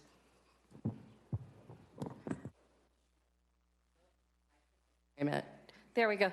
I'm short, so I had to move it. My name's Diane Varner, 36159 Winchester Road. I'm in Western Country Ranches. The first thing I want to mention, even if they say they conserve water, there's no mention of xeriscape. Back in the 70s, when I went to University Park Elementary in Denver, I'm a Colorado native, born and raised. My mother was born and raised in Colorado. We value everything Colorado is about. But I learned about xeriscape in the 70s, and I don't see anything in the Elbert County directives that really should include any new development must have xeriscape. We're talking about resources under our feet that are finite, and to allow people in Independence, and I drive by there on 158, I've seen the beautiful turf in the backyards of Filing 1, and that is demanding resources, even if they're reusing it. I think it's time Elbert County changes some things in the master plan to include xeriscape for all new developments. The other thing I'd like to touch on is the roads. When they were beginning moving dirt, they brought in so many truckloads of water that is what damaged 158. Now we're looking at so many cars coming in. I go into Parker to go swimming. There's not a swimming pool out here. And when I went in at 5 o'clock, there were at least 100 cars coming on Hilltop and going on to where Road 158 was. Now we're talking 2 lanes, and I have people pass me, and when I do the speed limit, and that is a safety concern.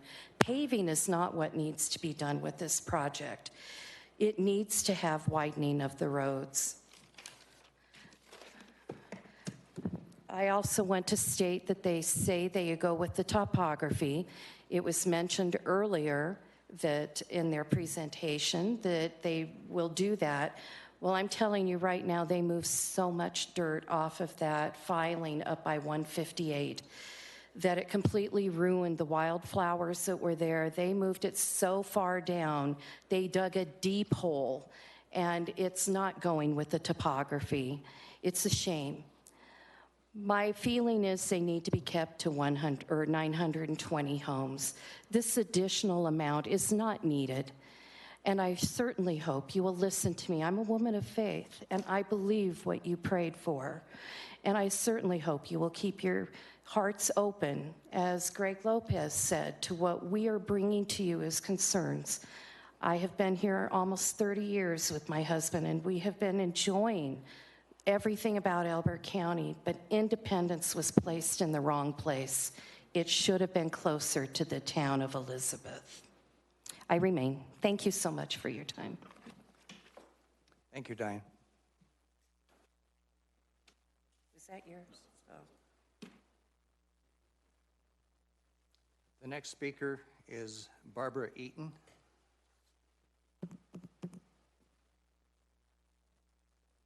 Hi, my name is Barbara Eaton, and I live at 2635 Country Lane. My concern is the traffic on the road. I know the developer said that they would repave the road. I want you to know that I'm an officer on our HOA, and I have personally talked to the Road and Bridge Department about the roads out here. County Road 158 can never be expanded into 4 lanes because of right-of-way issues. So, and besides that, they've already planned to repave that road, as well as County Road 13 in the not too distant future.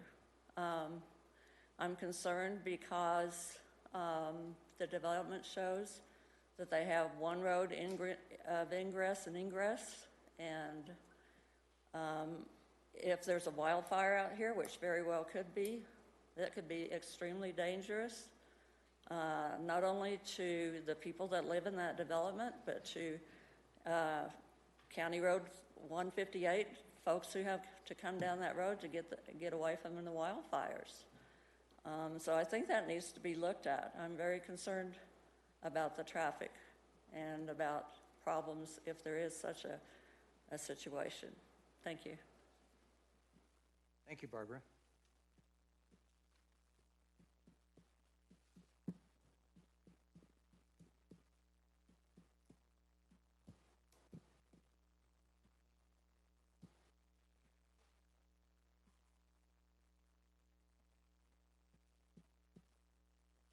Okay, the next speaker is Sherry Wall. Can you start my time once I say where my address and everything is, please? Thank you. My name is Sherry Wall, and I am one of the few people who's within the quarter mile, so this impacts me very heavily. I did get a letter in the mail.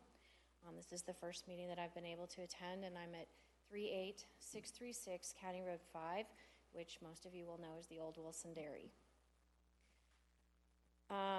My thoughts on this tonight are not as put together as other people because I have not been here, but I have quite a few questions that I would love to have addressed. I am a local real estate agent for 25 years with Liv Sotheby's, and in my dealings with developers and builders, my question would be on the PUD zoning. Usually an attached type of housing requires a different type of PUD zoning than single-family houses. I'd like to be able to understand how much attached housing is going into the subdivision with this revision. They've mentioned that this is a very like type development to other developments in the area. I don't believe there's attached homes in most of the other developments that have been happening throughout Elizabeth at this time. They mentioned that they are environmentally aware. I live very close, and I want to say that their dark skies policy is either not enforced or it's not actually even happening at all. When I show houses and sell houses in Ken Carroll, that's dark skies. Right now, there's a big, huge light right over the neighborhood. It's getting almost as bright as Elizabeth from my house. I have questions about the road improvements. They said that those will be moved up in timing, and I want to understand how are they going to time that with the improvements that have to be done by Douglas County, including the roundabout that's supposed to be installed before you get to Singing Hills. I don't really understand how that's all going to work, but I'd like to understand better because that's going to block my access to be able to get in and go to work and get into the Denver area. I understood when I moved out here that the master plan had 13 that was zoned for higher density and businesses and Singing Hills, not 158. I understand there is some commercial development zoned right up against 158, but it was not designated in the master plan at that time as one of the expandable roads and major thoroughfares. I don't understand why it's a problem to come out of the development and go up to Singing Hills and have all of the business development along Singing Hills and over at 13.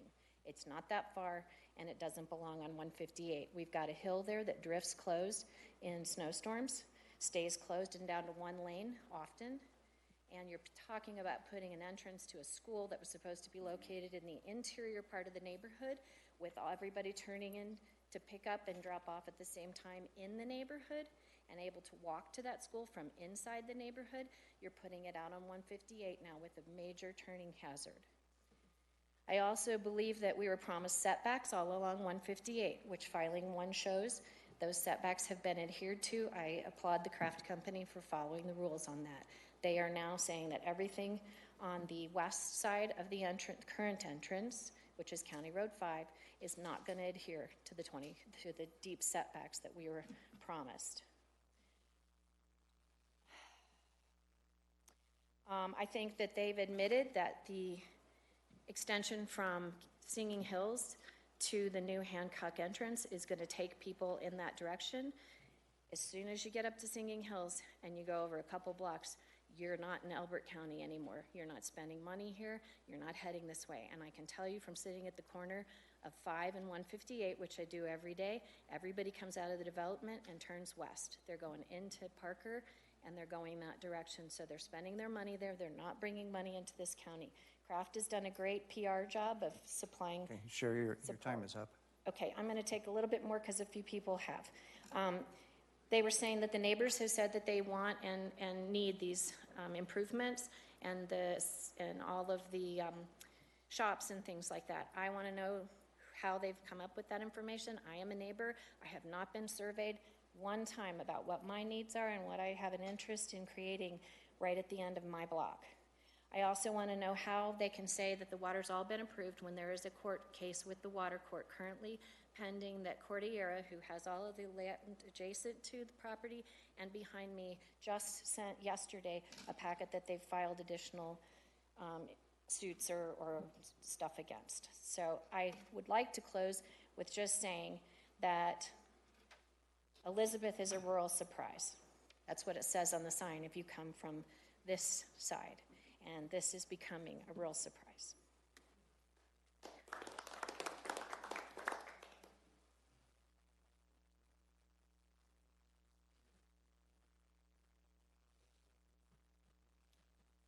Okay, thank you, Sherry. That closes our. Actually, is there anybody else that has not signed up that wanted to talk?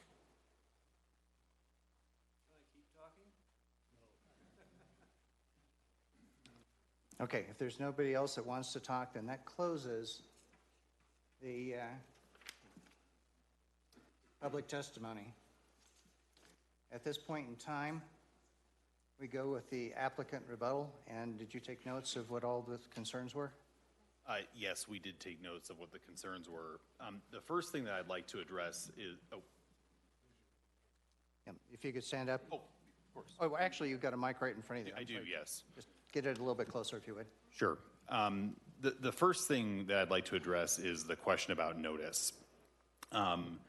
So a couple of folks identified concerns about the posting of notice, and your CDS director testified earlier that the notice requirements were met. Your code requires the submission of affidavits indicating by the person who posted the signs, by the person who, or the newspaper that published the notice, and then by the person who mailed notices that those were completed. All of those affidavits were provided to the county. We are aware that that at least one of the signs was vandalized and one was blown down with recent wind. We took quick action to put those back up. There were 4 signs that were required to be posted all along County Road 158. Not all 4 of them are in place now, and the ones that were vandalized and that were windblown have been replaced as required under your code. In addition, there was a question about the height of the signs. Your code requires that the signs be located at least 3 feet above the natural grade of the land, and the sign there was a photo that was sort of waved in front of you indicating a sign that was not 3 feet above the ground. That sign's located up on an embankment up above the road, so the purpose of posting that sign up there was so that it would be visible and not down in the gutter next to the road. And so certainly we believe that the notice requirements have been met, and I think your CDS director has testified that the notice requirements have been met. with that, I'd like to turn back to and really reorient as to why we are looking to expand the independence community. And as Mark testified earlier, the reason for doing that is because we think it makes for a better community. It makes for a better community both in Independence and for a better community for surrounding residents. There certainly we understand that we are requesting increased density. I think one of the comments that Mr. Lopez made was that the planning was bad. The original Bandera PUDs were approved in 2008. Obviously, it was a different time. It was a different marketplace. We've seen a lot of changes both here in the county and in the region since that time. That plan provided for less open space, provided for more uniform housing. Your county commissioners have undertaken a housing needs assessment because of the need for housing in this county and the need for more diverse types of housing in this county. And so what this revised plan provides is just that. It provides for more housing. It provides for housing of different types and different sizes that will serve a number of needs. And I'll just reiterate, I think I've said this when I've been before you on final plats, this remains one of the most affordable new communities in the Front Range. And on top of all of that, on top of providing additional housing, we're also providing additional open space. So the new plan provides for increased buffering, so there will be less impact to surrounding neighbors, and it provides for increased open space for public benefit. Elbert County is obviously a growing county. We can choose to grow by having large lot development with everyone having an individual well in a shallow aquifer.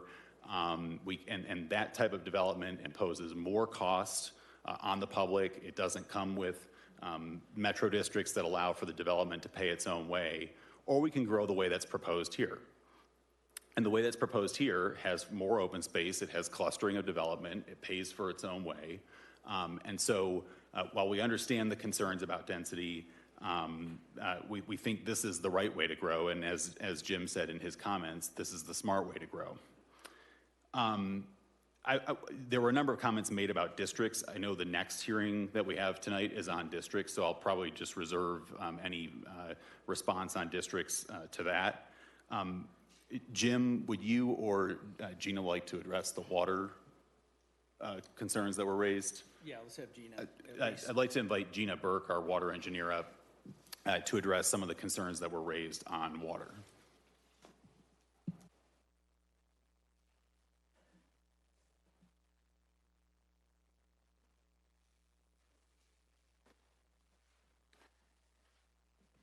Trying to curb a coughing fit, I'm so sorry.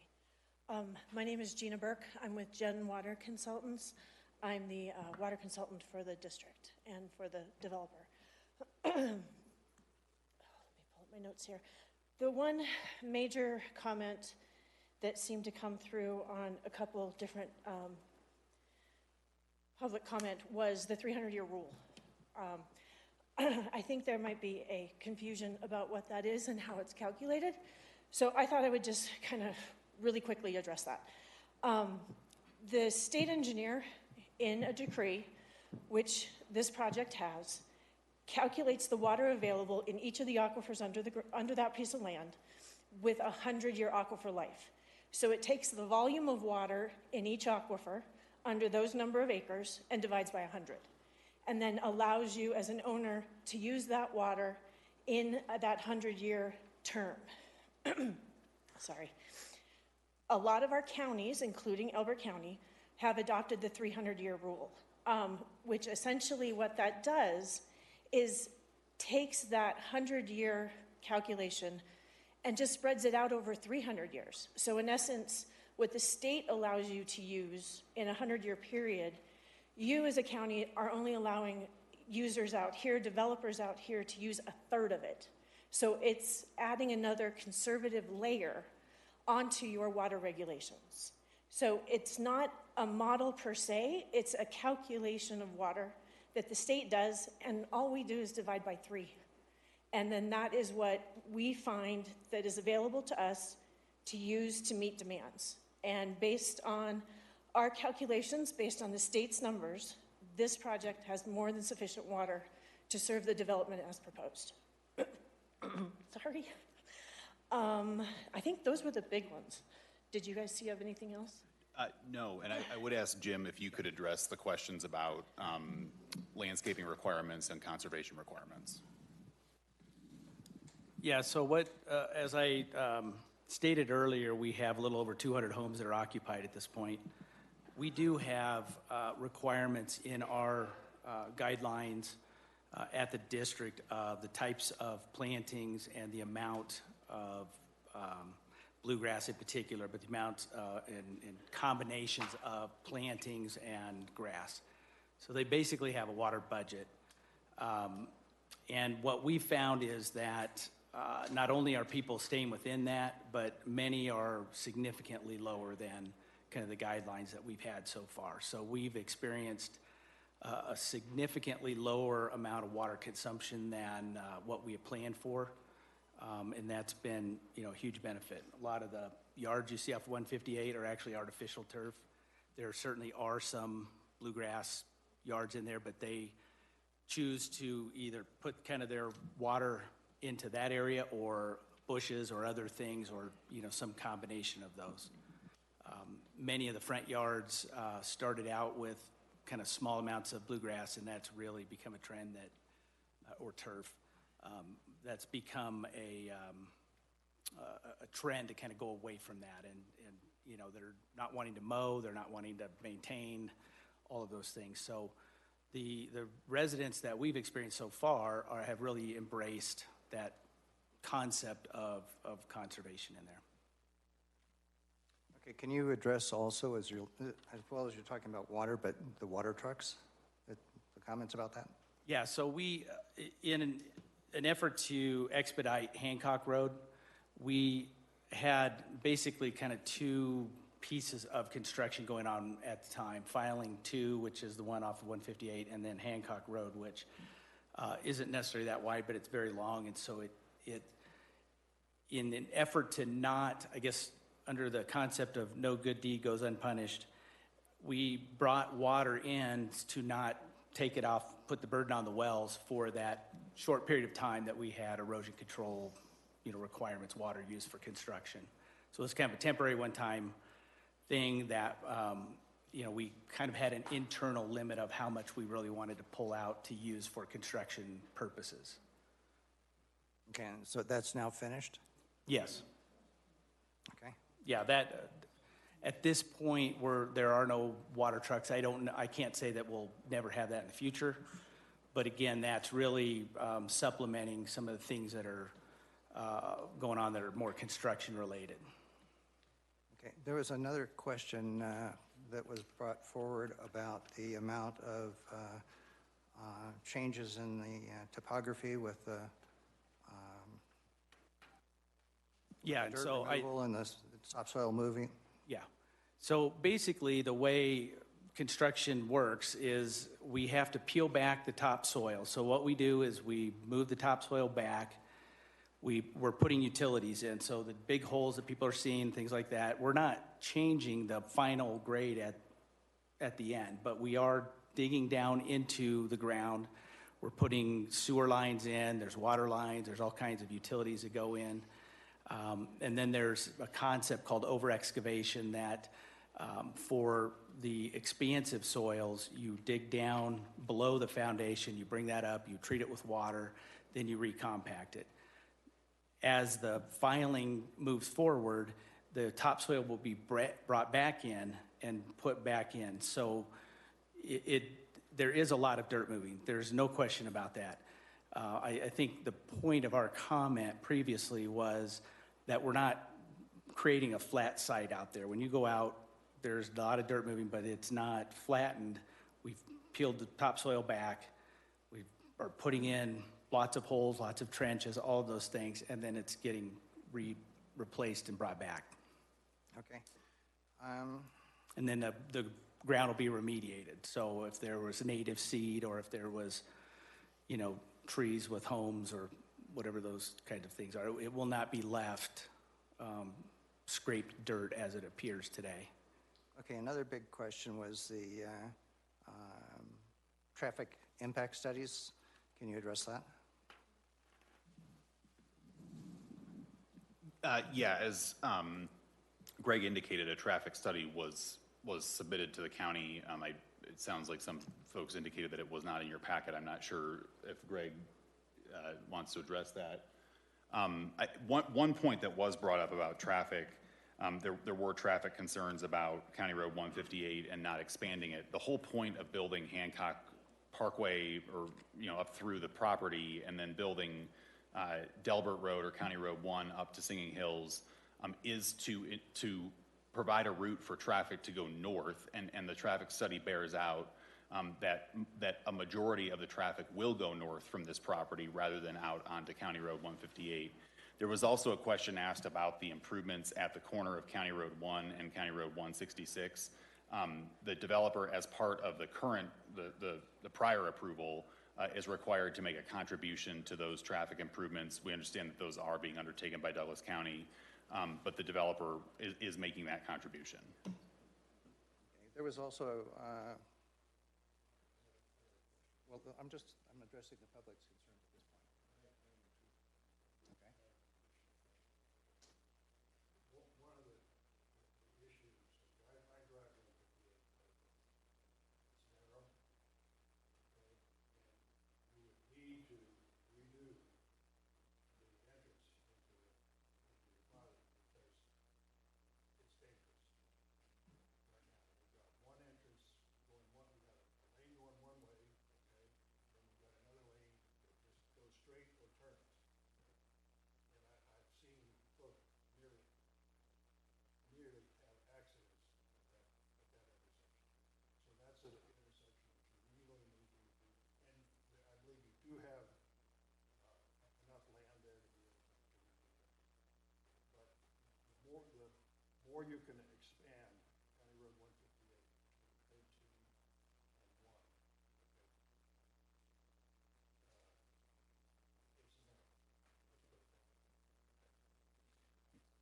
Okay, one other thing in relation to that you can address at the same time is before the 371st, you've got to put the Delbert Road through, and that means that everybody coming down south is going to go across Hancock to 158, and that means those two intersections, like he was just talking about, need to be addressed for that type of traffic going both directions. So can you tell me what you're going to be doing about that?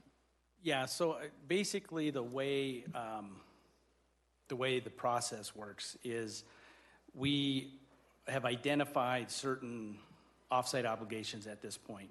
Every time we bring in a plat or a next piece of entitlement, we have to update that traffic study that will show kind of the existing at that time background conditions and then what is needed to address those conditions.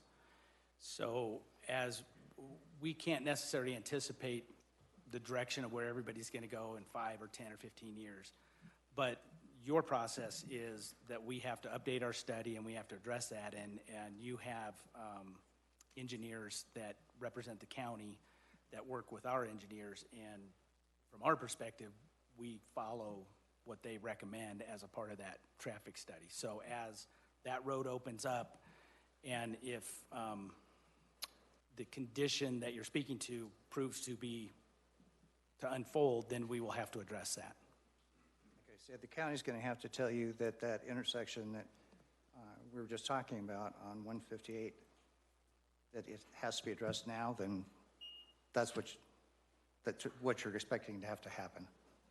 Correct, and just to be clear, we pay for the study, we bring the study forth with a filing, a plat, and because at the plat, in the process, is where we do our engineering, where we, the traffic study updates, propose specific improvements, and that's kind of the guideline of what we follow. So we will bring forward something, and it's typically in collaboration with the county engineer. That's how we've been working so far. But, we would either follow that traffic study or ask for a variance from it, which we are not asking for that. I'm just saying that's, I think, the only two options. Okay. There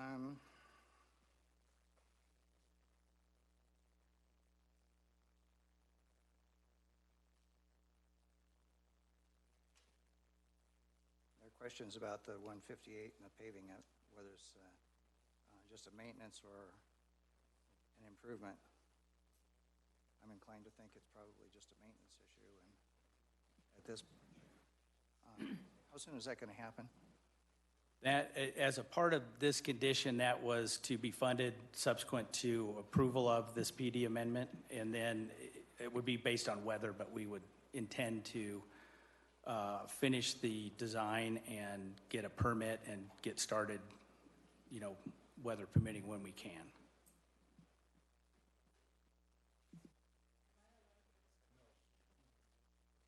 Mr. Chair. Okay, one of the other questions, talking about the water and what aquifers do you currently have wells in, and what's the first level that you're pulling from? So we currently have an Arapahoe well that is our primary well serving Filing 1, and we have a Denver well. We've been in the process of drilling an additional Denver and an additional Arapahoe well. In progress now? Yes.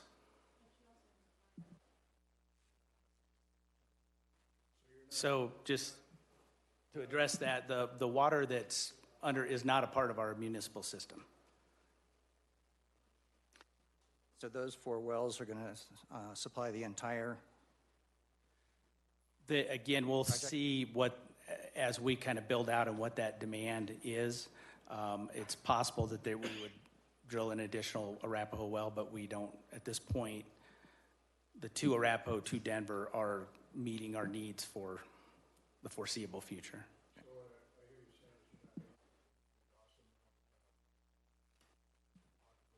So the Dawson well is related to a well that was on the original homestead site that we've attempted to restore some of the historic site and retain that on that site, but it is not a part of our district owned assets in there.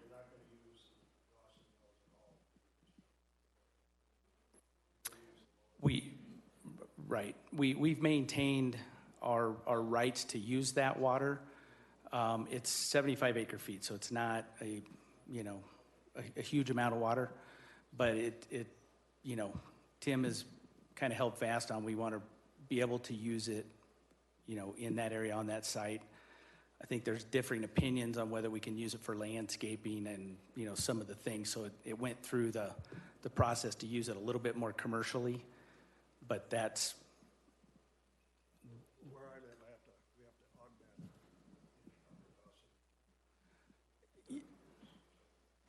Yeah, I can have Gina speak to it, but whatever we would need to do, we would go through that process if we chose to bring it in. At this point, we have more than a 300-year supply of water that's already been approved for the project that would serve the amended units. Let me address some more questions that were put forward. We had a light pollution issue of light going off the site. Can you do something about that so that the light doesn't go off of the Independence Works area? Yeah. So the dark skies are kind of an interesting concept because we are maintaining what we have control over. In working with the county engineer and public works, there are certain intersections that they want lights at for safety and for traffic. And so we have only put lights where they've requested us to put them. We don't have them on, between blocks. We don't have them in other places. But for safety of pedestrians and traffic within our community and up to the edge, they are posted where we're required to do that. Okay, and there's no way to point them more down than, They're all directional, LED, they point down, but again, there's light down, not as much above them, but there is light on the ground at those intersections. okay, and these are all single-family homes, they're not, Correct. not duplexes or anything else? Correct. Okay. There was a comment about road drifts and closing with the road with snow in part of the area. There was also some concern, also then something I looked at, where maybe the intersections that are brought, or the roads that are brought out of Independence would be coming on an area of limited visibility. So I assume that when those roads are built, the engineer is going to request you to level a certain part of the road, like what was done with 178 when it came out to Elbert, where a quarter mile of the road was redone so that the sight line was better. I mean, can you address that sort of situation? Yes. I believe you're talking about the intersection at what would be the new Delbert and 158. And in that area, there's a hill that drops going west on 158 to Delbert, and there's also kind of a slope that goes to the south. In addition to that, there's a large intrastate gas line that comes up to the edge of our property that provides a challenge of how that intersection gets completed. Having said that, and part of that is in Douglas County, so it's on the county line. Part of it's going to be Douglas, part of it's going to be Elbert. We have been working with the staff in Douglas County along with the staff in Elbert County to start to come up with solutions about how that intersection would look. Again, we don't really have a whole lot of influence in that. It's kind of the engineers right now battling that out, and we're not trying to drive it one way or another. I do think we're going to have to address the visibility. We're also going east, there were some additional access points. So all of that has to kind of get integrated into how the traffic moves and flows along there.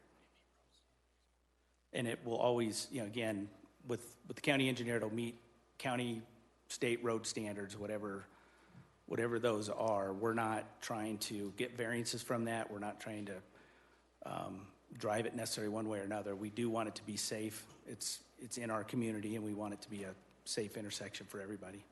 Shouldn't we see that traffic study before we're asked to vote? I think that's probably a staff request. Greg, do you have the traffic study?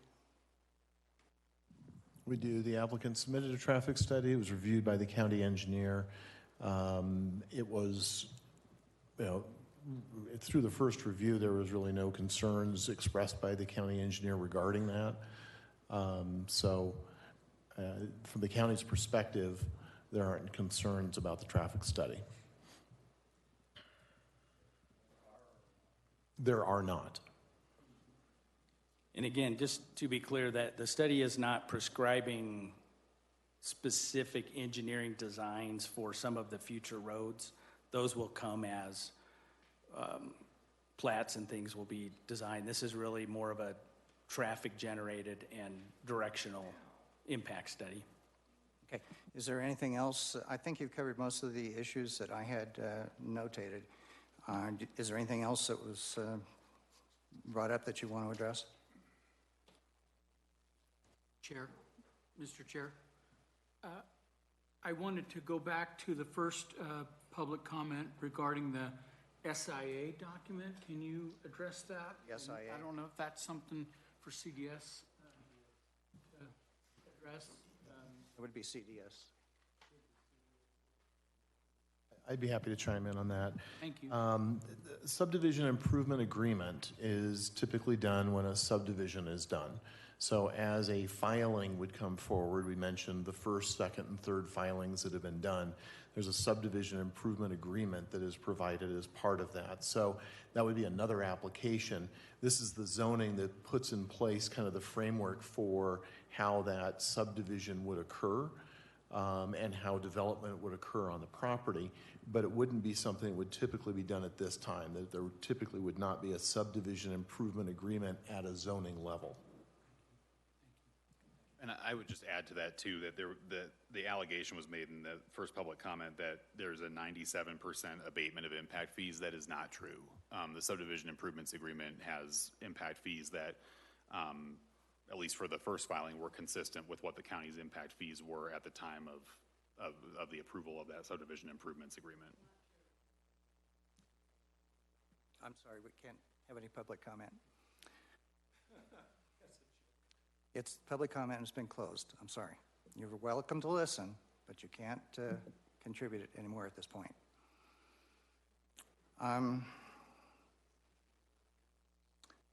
So I think at this point,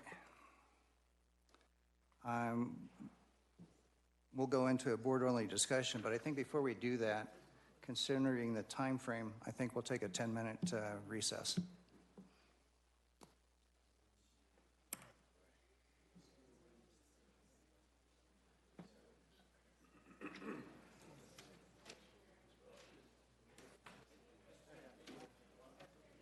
Huh? It's always new. Oh, I got 3 pages of questions. Just reading through it. I just want to get asked questions. I got something for you. I'll ask you real quick. So,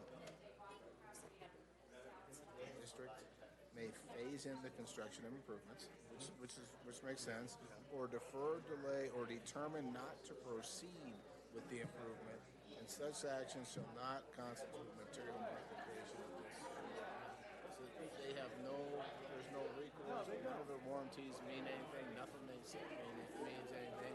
They can say, well, we decided not to do any of the improvements, and it's not a material modification. That's in there. There's no risk on their part. The capitalist developers, and they say, well, we don't want to take any risk. We just want to make all the money, but we don't want any risk. And it says that in the service plan. That's not good. And they got, you will? I'm going to ask that question. But I don't know if I should ask it now or if I should ask it when we talk about the service plans. The second one. Yeah. Yeah. But it makes me leery. But I have a lot of. That's not good.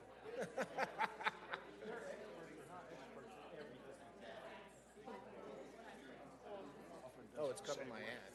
It's a cover my ass language is what it is. But it's a great document for the developer. This asshole is probably trying to sue us. As far as I'm concerned. The sign being closed down. I don't know what it's. Not we never saw the letter. Replenishing. Yeah. What was the notice? I don't know. We should read the friggin' letter. But our fearless leader didn't want to see it. I wanted to see it. I thought we should see it.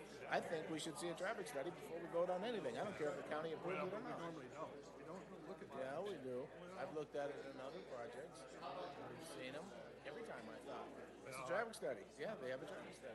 This one we don't.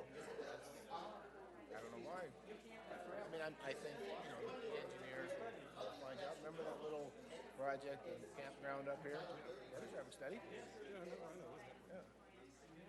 We looked at it before, and I didn't like the traffic study. So, but we because of that hill. Oh yeah. And the way the time they want to attract fairground traffic, high traffic, but they did their traffic study at the lowest point of traffic. I was like, this is weak. This is a weak traffic study. And we approved I approved that project. I voted yes on that project. But so there's precedent that we get traffic studies prior to voting on something, except this one.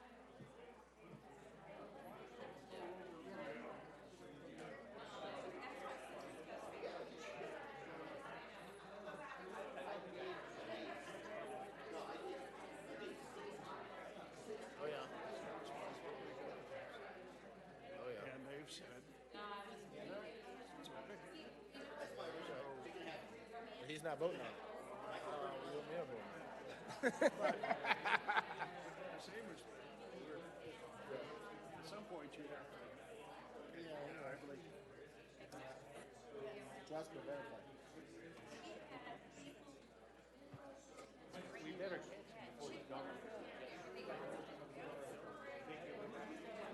Okay.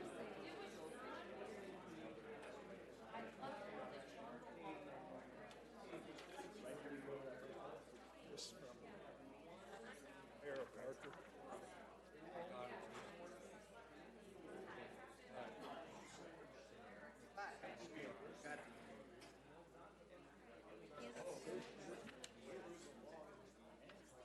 Wish I could run air conditioning. I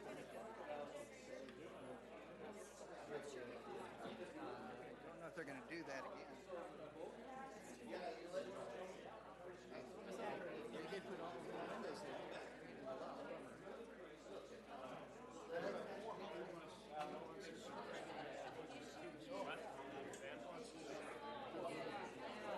Well, here's the other thing. They keep saying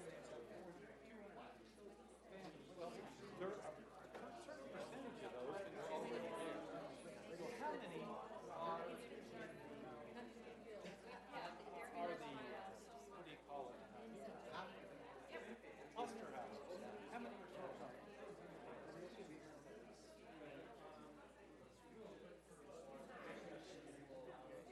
No, that's right. That's right. I believe. I tried to make, I wish I was you were more valuable.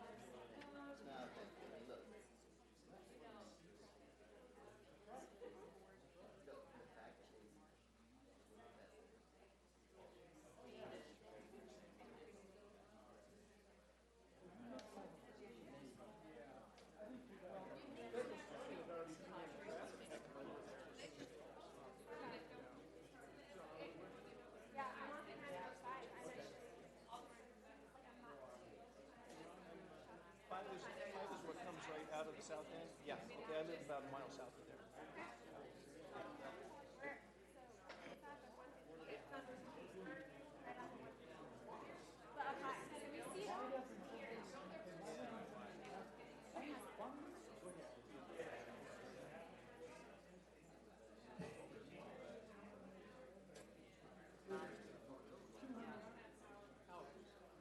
Why don't you wait till they're up?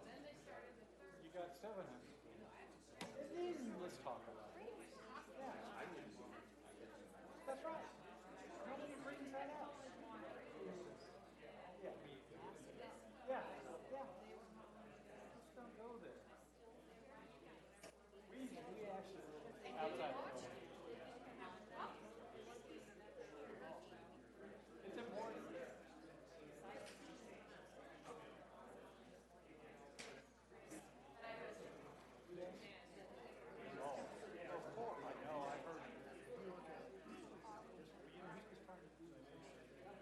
Would you like to make a public comment, sir? 500.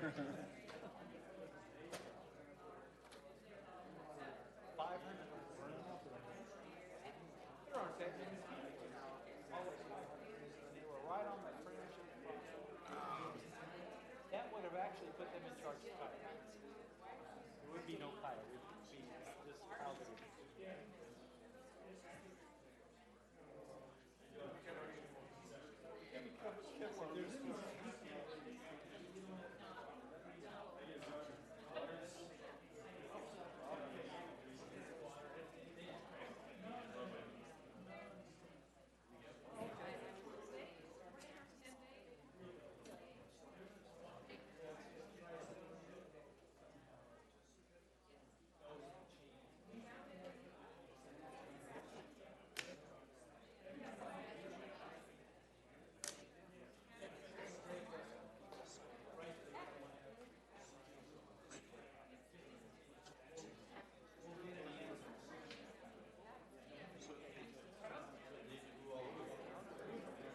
We should address the whole, what kind of information we should be getting, right? I mean, that we have to make decisions, right? You know?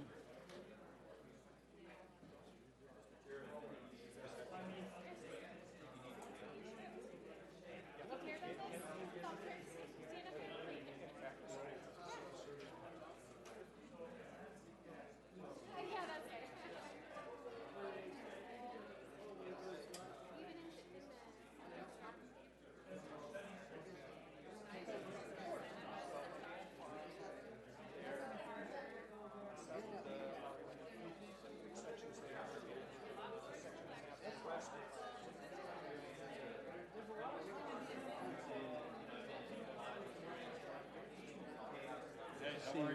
Good. I've been running water, it's like, I'll bring some So more for the county. nice. Did you guys No, need I'm me? good. I'm good. Thank you. You're so kind.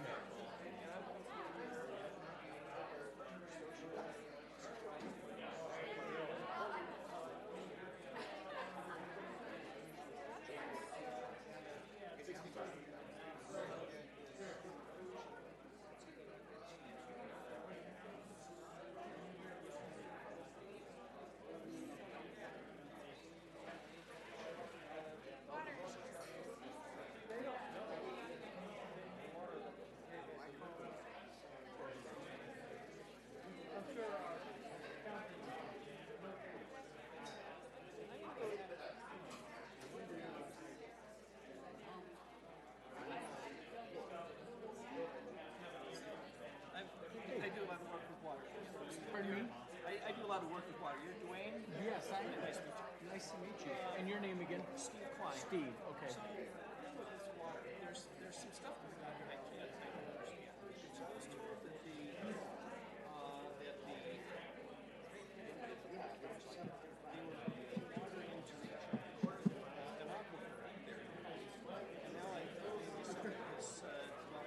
Dennis and I counted water trucks.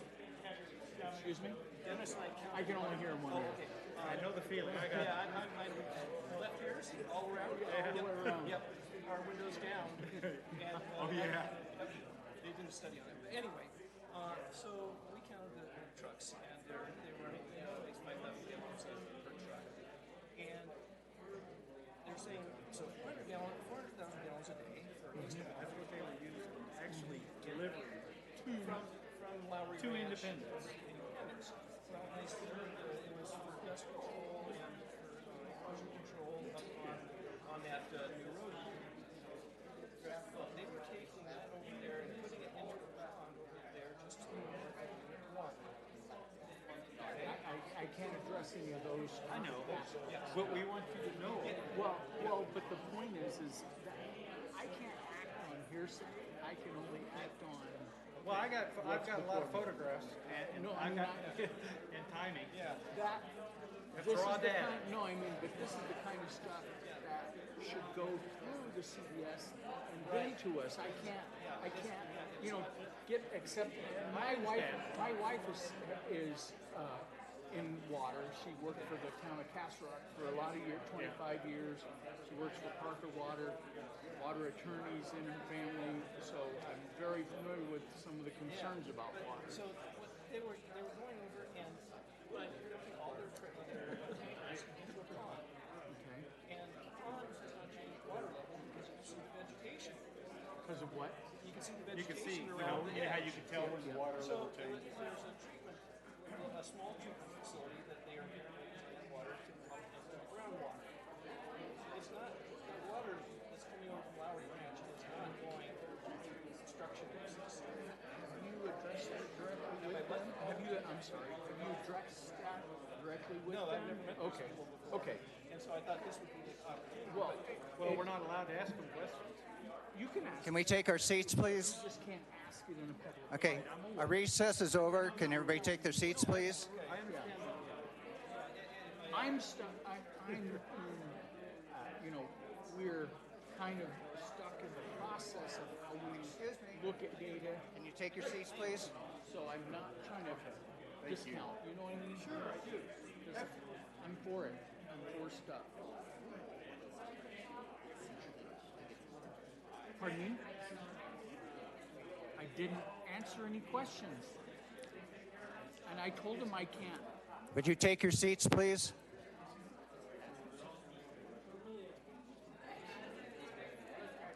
Well, I'm with you. So I listen, bud.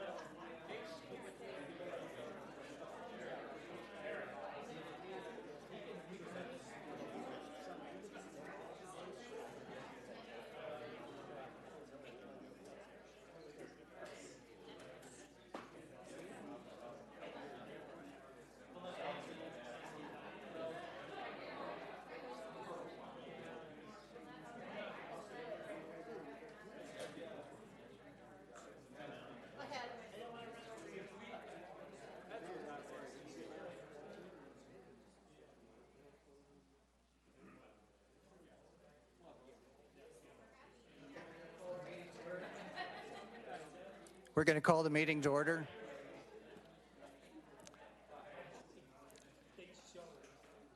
Okay, we're going to resume this at the board-only discussion. And the discussion we've got among ourselves and questions for the applicant at this point is what we're going to be doing. And so I think what we'll do is we'll just go start at one end of the table and run to the next with any question you might have.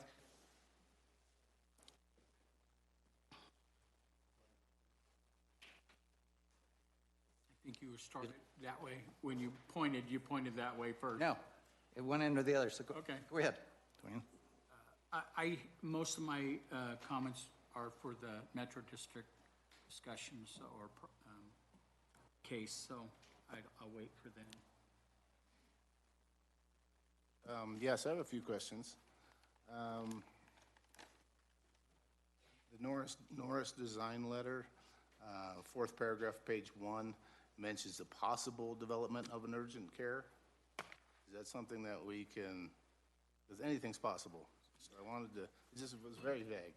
Do you want me to address that? Well, I'm going to actually defer to the owner rep on that conversation.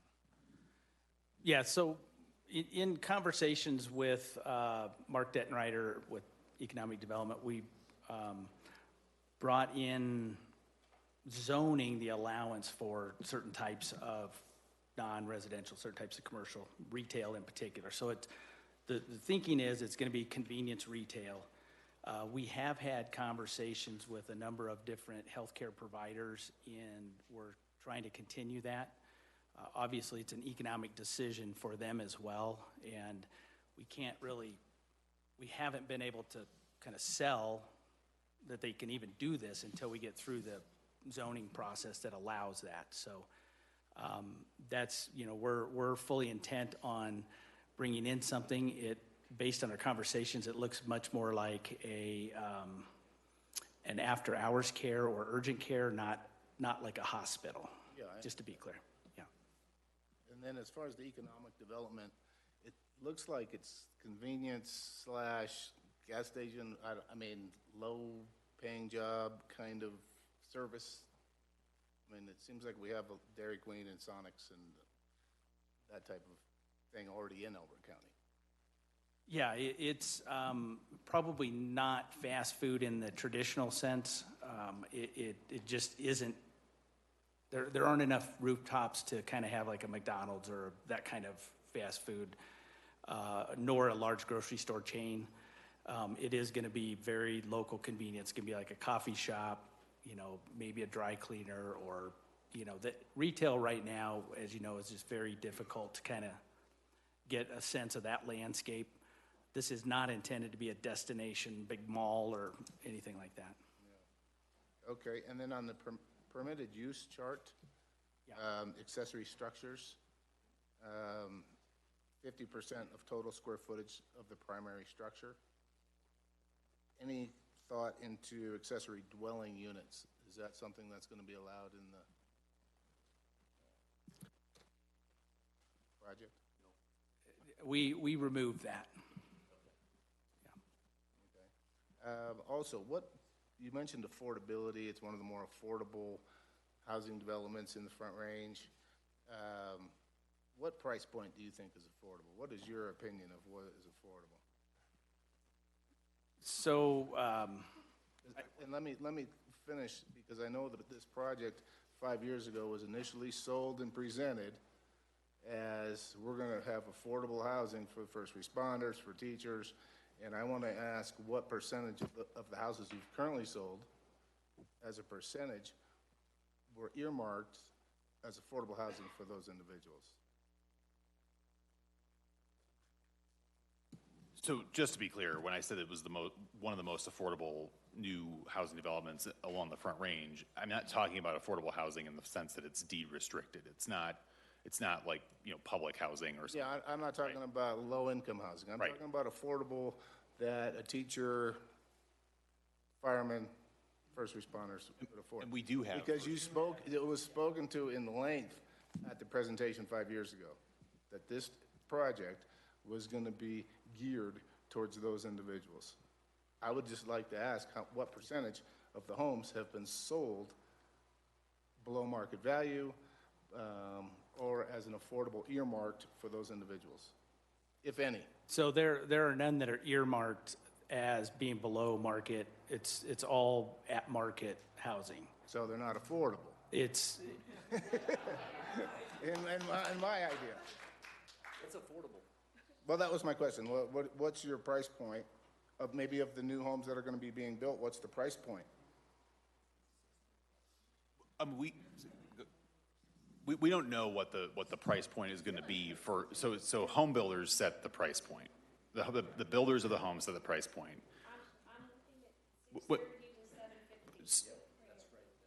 And so if you go up and down the Front Range for new home communities, it is not uncommon that what the member of the public just said is she's looking at $630 to $750. Those are common. Those are common in the Front Range for sure. It's not uncommon to have much higher than that along the Front Range. That's true. But so who was given the presentation? Was it the builder or the home builders 5 years ago, or was it developer 5 years ago? So it was us, and basically we are creating a mix of houses that will allow for homes to be sold for less. The reason that the range is as referenced is right now we don't have all of the product available in there. Most of the builders are out of lots. There's only one builder basically that is selling homes, and they happen to be the next size up larger homes. There clearly have been $1 million homes in there, but there have only been a very small number of those. We have a number of homes in the 500s, and we are bringing in new product that will allow builders to build smaller homes and have smaller price points. But we don't mandate that. It's kind of market driven, and it's, we have a number of first responders in the community. We have teachers. We have a number of firemen. All of those things are coming to fruition. I can't dictate or tell you what is affordable. It's different for everybody. I just but brought it up we're trying. It was an affordable community. I just wanted to find out. Yeah. The other question I had was in regards to the water usage for the yards. You mentioned a lot of them were going towards the turf. It was going toward turf and xeriscape. But in the guidelines, it says up to 3,000 square feet of high demand grass was going to be allowed. Where was that number picked from? How was that 3,000 square feet derived? So there is a range of, depending on the size of the lot, how much turf is allowed, and that is basically utilized to determine your water budget. So very few, if any, homes have that much grass in there. It's just, that's kind of determined, that's how much you have. If you want other things, you've got to kind of parse it out.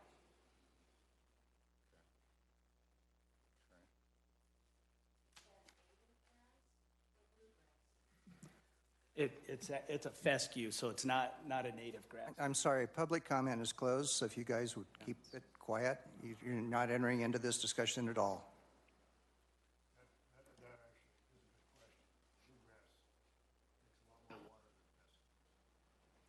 Understand. And that world is starting to evolve a little bit, so our landscapers now have sod of those, because that's, again, part of the market demand that I don't want to have native grass taking 2 or 3 years to establish. They want sod, so now they're improving the types of sod and making available the types of sod that people can install. And then the remaining questions I had were in regards to the service plans, so we'll talk about that later. Okay, Dwayne, you had one more question? Yep. So the school acreage, would that be deeded right off the bat for the future school? Like you'll dedicate that acreage right off the bat, or will you do that in the future? That'll be done in the future as the subdivision or the plat is defined. So right now we have kind of an approximate location. We don't have exact legal boundaries. We haven't figured out the access fully. And so we want to make sure that it's safe to access in, but, you know, so it'll, as we bring forward a plat or a subdivision in the future, that'll be a part of that dedication. But that's. There is a commitment Commitment. to that. Is, Yeah. you know, fulfilled through the CDS. The last question is regarding the Elbert Road extension up to 166. Will that be a light there? Because it's already pretty dangerous as a T. So I know that's probably coming, but are you guys participating in? So the conversations really are between Elbert County and Douglas County on what will be there and therefore who will maintain that. Douglas County is pushing to not have a light there, but make it a roundabout, and that's, you know, it's kind of the lesser of two evils. So it's going to be most likely one of those two types, unless there's another intersection that I'm I tell you, not. roundabouts are not very good for truck traffic, like Yeah. hay haulers or anybody like that. I got in trouble a few times. Yeah, understand. That's not our. I have a question on the roundabout. Did you misspeak when you said Douglas County? Because Douglas County doesn't tell Elbert County what to do, so I'm curious on what you mean by them dictating. Yeah, there's a cooperation, and we've paid our contribution for the intersection, so Douglas County's picking up quite a bit of that.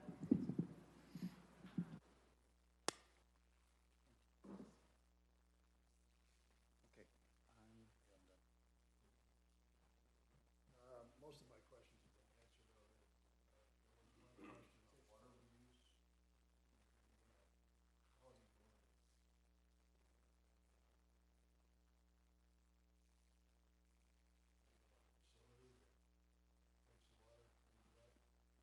Yes, so currently, we have a facility that treats the water.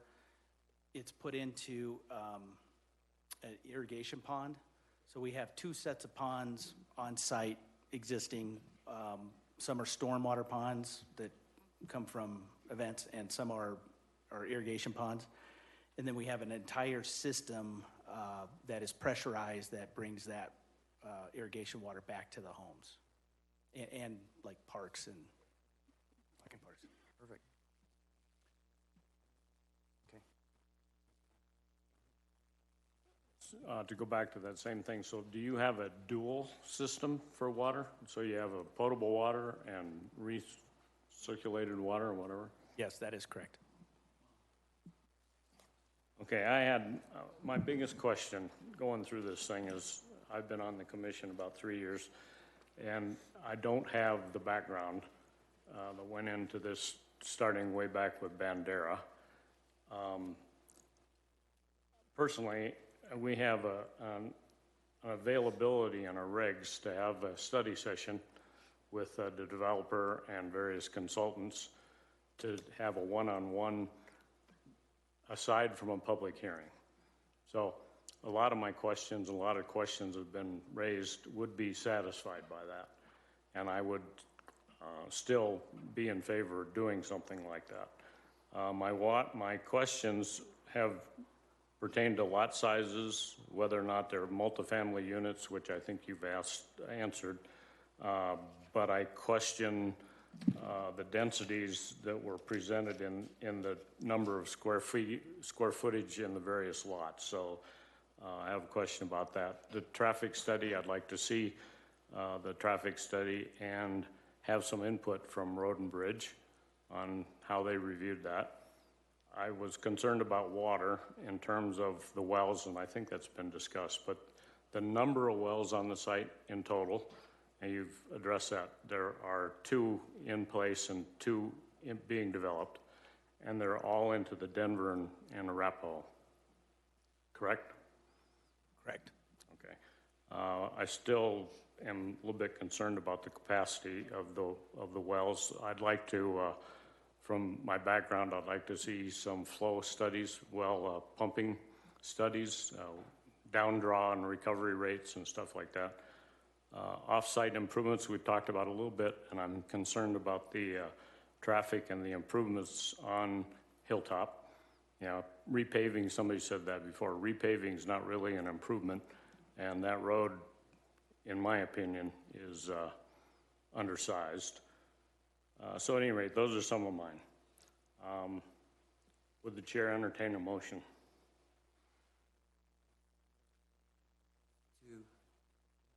A motion to continue. Well, we've got till 11. I'd like to continue to a date certain so that we can have a study session. Well, we're still not done with all of our. Okay, I'll come back to that then. Questions. That's why I asked. Eric? Yeah, hi. My thoughts and concerns mirror a lot of what's already been said and what's been said out yonder. I know we spent a lot of time on affordability, and it seems like there are no answers, just build, build, build. I do know that if the commercial, the set aside for commercial entities or what have you may just be, you know, not the traditional, as you said, McDonald's or what have you. But if we see $600,000 homes and higher, the people who live in those homes are not going to go to these little rinky-dink little facilities. They'll have jobs outside of the county. The statistics today with the affordability or lack thereof affordability for college tuition, I think the number's nearing 45% of kids getting out of high school. It makes no economic sense to go to college. They'll never pay off their debt. They'll just take a regular job. So I think from an affordability standpoint, Front Range in rural county Elbert, that is not a comparison.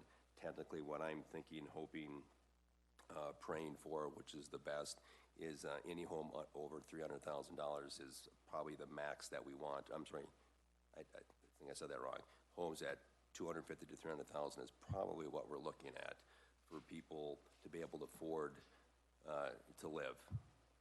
Because we are not Douglas County, we are not Highlands Ranch, and Parker is an abomination, and that is not what this county is trying to look for. So it looks like we really need to figure out what you think you're doing with whoever the builders are coming in, so we'll work with that. That's my comment.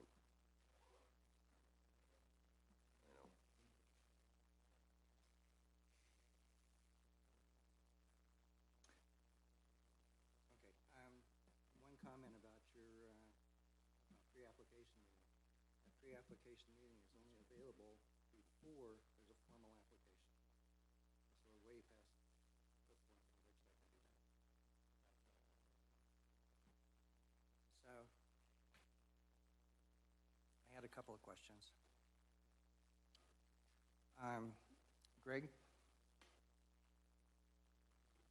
Greg, looking at the signage that they've got at the different entrances, I didn't pull up the county regs, but did you compare the size of the signs with the county regs? Because it seems to me that the signs are larger than what we've approved in the past. Did you look at that at all? Are you talking about the notice signs that were provided? No, the signs at the entrances of the development. No, I have not taken a look at those. Okay, I think we need to look at that and just make sure that those agree with what the county requirements are at the moment, because I believe, just looking at them, they look a lot larger than what I think we had originally set up to be allowed. I'd be happy to pass that along to our code enforcement officer. Thank you. Okay. Just a crazy aside, the section monuments for the section markers had PLS 6935 on both of them. 6935 was David E. Archer. His license was revoked. So I was just wondering whether or not you had some confidence in what Miles Meredith Small had based his surveys on. I just know that we've had some, and the only reason I looked is I've seen situations with some of the surveyors that were off. So I just happened to look at that, and I know that David Archer, who put those two monuments in place, his license was revoked. So I'll just toss it out for you to look at and consider. Yeah, we can certainly look at it before the board. Pardon? We can certainly look at it before the Board of County Commissioners hearing.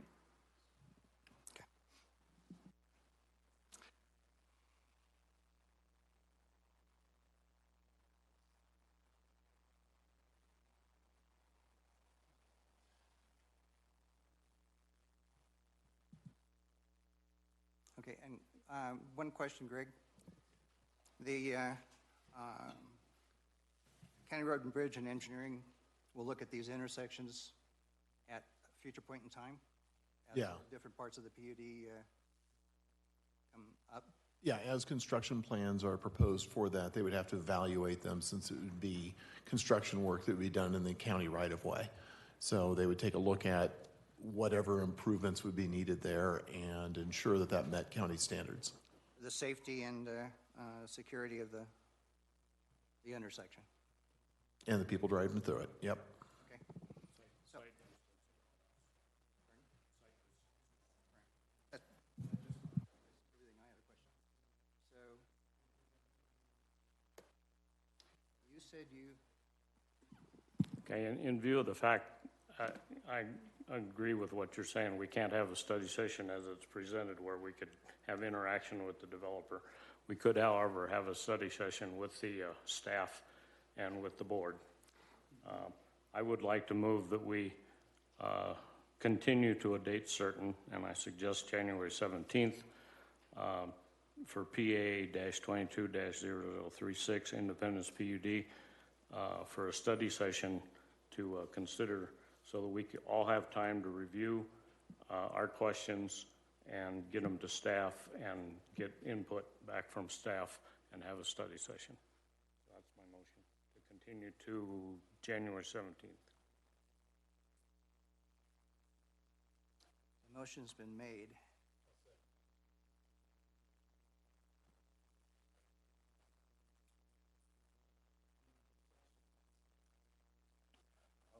I'll say why I wanted to second that motion. Because if you want to have a discussion, let's have the discussion. I'll tell you why I wanted to second it. Is because I'm having concerns about the financial aspect of the service districts. And how can, I know it's a second part, but I feel more comfortable discussing that before I approve this part. If the financing part is not in line, what are we doing? My motion at this point pertains to PA 22-0036, the PUD only. The next item will be the service plans.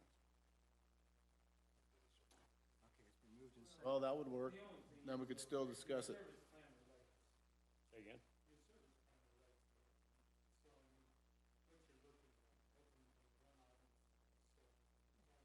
But we, based on how it's presented to us, we have two items. I know we do, but if you wanna continue it, okay, put in there that, including your proposal that we learn about service plans and that sort of thing. Because that's what we're missing, is the knowledge that how they work, what they're funding and everything else. So I think, Roger, if we're gonna move it forward, if we wanna continue to the 17th, let's put in there and give us the option to actually learn something about what we're gonna hear in the next hearing. Okay, let's... If that's an amendment, I'll accept it. Does that make sense to you? If you're going to do it that way. Yeah. However, Greg, you had a county employed financial expert who looked at the metro districts, right? Yeah, it's not a county employee. We hired an external expert in that.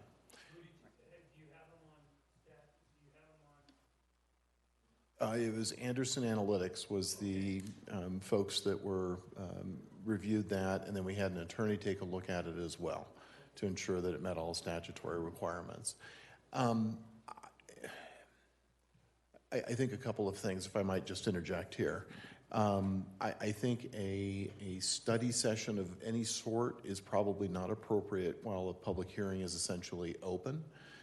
If you're struggling with a metro district component to this, I'm not opposed. I don't know how the applicants feel about this. If we kind of continue this until perhaps the end of the meeting, have a presentation on the Metro District, perhaps take action on the Metro District, and then perhaps you'd feel more comfortable with this?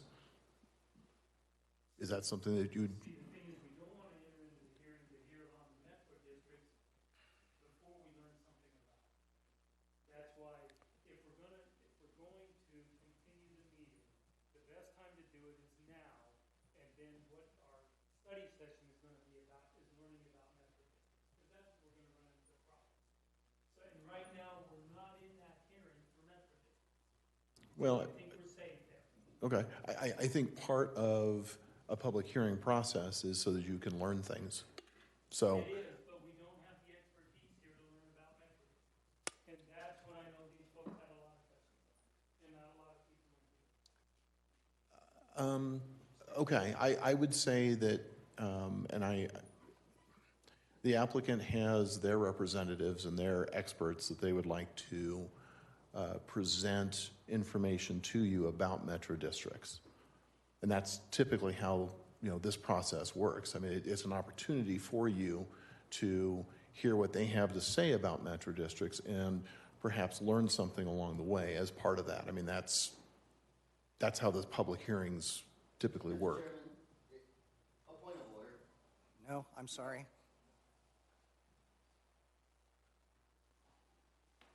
So I just throw that out there. I mean, that's typically what's done.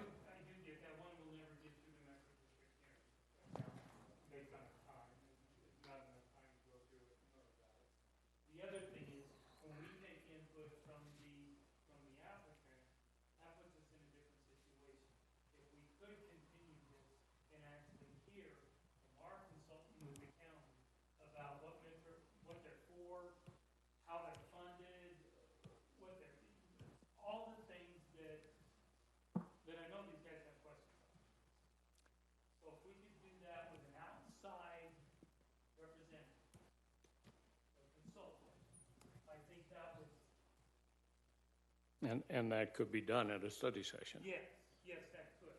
So, we can't bring the applicant into the study session right. to present about. Yeah, but that would be then, And at this point, we haven't entered into the Metro District hearing. Okay, Greg, that's why I asked earlier whether those representatives who reviewed the Metro Districts would be here tonight for questions. We did talk about that yesterday or the day before. Yeah. there's a motion on the floor in a second. I call the question.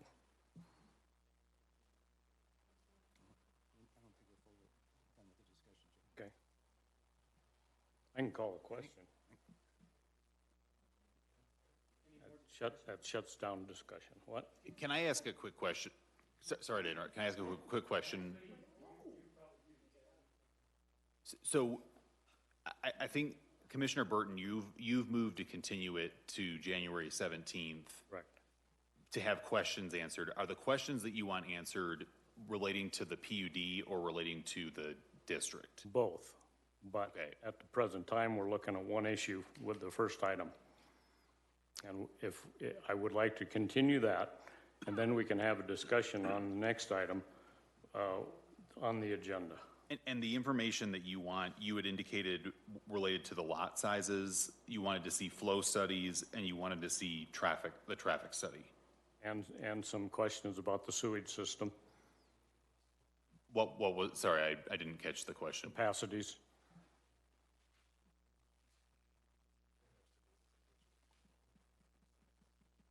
That's going to be mandated.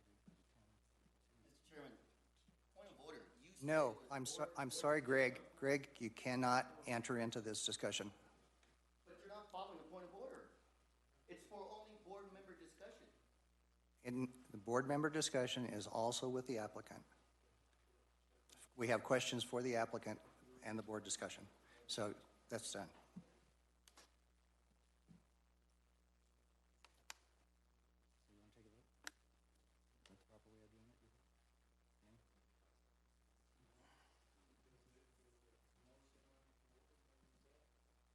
Okay.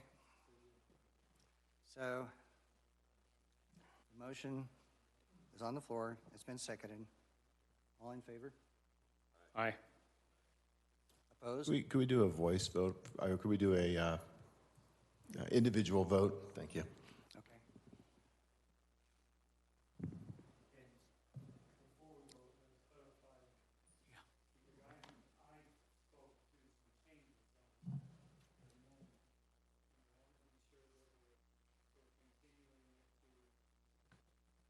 To have a discussion, a presentation on the entire process at this point. In a work study or In a work session of the commission. Yep, agreed. Okay, so would you like to amend your? I accepted his amendment. I have to say, I think we need to be very careful about what you're asking for. If you are interested in having some sort of work session, we need to be very clear about what that is. I'm concerned that with an application before you right now, that you're now asking for additional information on that that's outside of the public hearing process.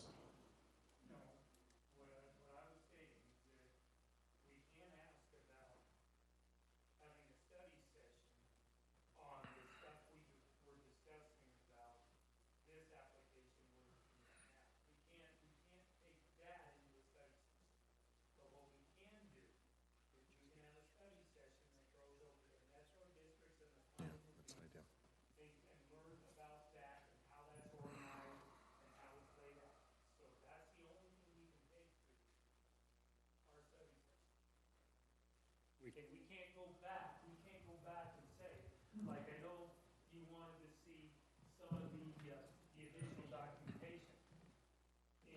On the subdivision. You wanted, on the subdivision, you wanted to see the traffic studies, you want to see stuff like that, which it should be in there. Well, So, if, with that though, we're still okay, because we're not gonna discuss that in the study session. The next time we come back, we haven't completed this application. right. Would it be something, if I might interject real quick, I heard this comment, so I'm kind of reacting to that. Would it be helpful to have the Metro District experts that we hired come and speak at the next hearing if it were continued to that day? I don't know their schedule. I have no idea if they're available for that, but we could certainly look into that. Okay, and it sounds like you're more concerned from a almost financing standpoint, more so than a statutory standpoint, so I would tend to include Anderson Analytics and try to see if they could attend on perhaps the 17th, if that's when that got continued to. Yeah. That works. That's the same thing, you'll get input from outside.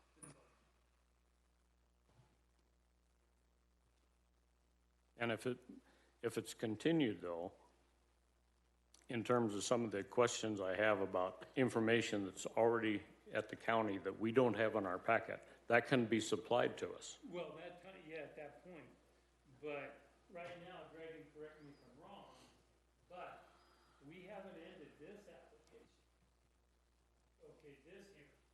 So, and I Correct. don't think we'll end that. So if we continue the meeting tonight, as long as there's no discussion about what's on the table now, and we come to the next meeting, those things that were stated in here could be added and included in our next hearing, correct?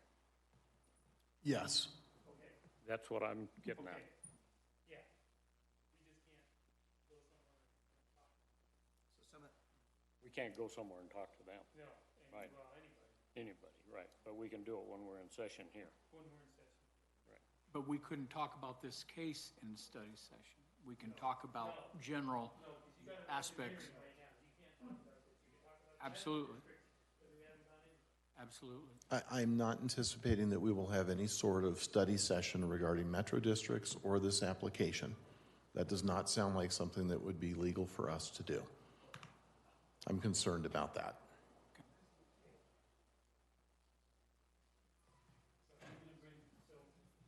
Are you saying that we could not bring a consultant in to talk about service districts? I think that we could have somebody attend your next hearing if that was going to be on that agenda. If we continue it. Assuming that they can, Yeah. show up. Pending dates, but that's if we continue it, because we're simply continuing this hearing. If that's the motion on the floor, yes, that would be my expectation, rather than having some sort of study session that would be outside of, perhaps the public view or something. It needs to be, very much in the public view. So if we continue this, we pick up at exactly the same point that we are right now. Okay. So there are items that you need to provide to us prior to the next meeting, so we have a chance to review them. And if you can have your experts there that can respond to what they're I will certainly ask and see if they are available for those times that you've talked about. We have a couple of different potential meetings, since we're talking about, kind of what to do and when, if you will. The 20th of this month, January 3rd, and January 17th would be your next 3 meetings. Okay, so can we tie this into when they might be available on which of those meetings that we can extend it to? I mean, Well, I don't know how we can do it with a date certain and have a variable in it. That's why I made January 17th, because I think this month is too soon. And we could move it to February, but that's quite a long ways. So I put it in the middle, so we have some time. So Greg have some time to work with that. Is that enough time, do you think, Daniel? Or too much? Okay.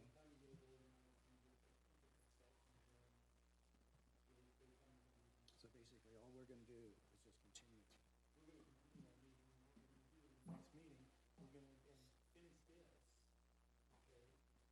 And then we'll go into our next hearing, and then before we start that hearing, we'll have a presentation from a consultant on metric districts, which will give you guys some information on metric districts and what they do, and then we will go into the. But then we also have to continue the next item when we're not there yet. Yeah, well, We'll open, Yes. but we can open the public hearing on that and then continue it. No, we'll continue the entire thing. Well, At this point. No, we can't. It's already been done. No, on the next item. Oh, on the next item. And then, We're not even gonna get to the next. I know. So we have to continue it anyway. If we're not gonna get to it, we have to continue. Continue it anyway. So we'll continue the meeting to a date certain and just do it that way. Greg, what date, say, you can get it? I have no idea when they would be available. I have not had conversation with them about their availability. So really, we're going to be guessing as to when they might be available. Your next 3 meetings are the 20th of December, January 3rd, and January 17th.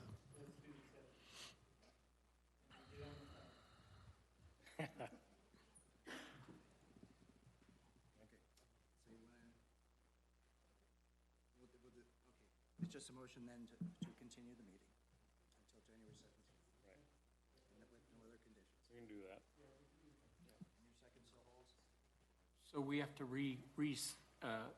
motion the second and first again with, aren't you clarifying the motion? Okay, you just, I hate not being able to hear things. Just clarified it. Okay, so you want to do a roll call vote? Roll call. Yeah, if we could, I think that would be helpful. Commissioner Wilcox? Commissioner Sands? Commissioner Owens? Yes. Commissioner Carlson? Yes. Chair Hogendijk? Okay. Commissioner Buck? Yes. Commissioner Burton? Yes. Okay. So 7-0. The land use application that we were considering is continued until January 17. The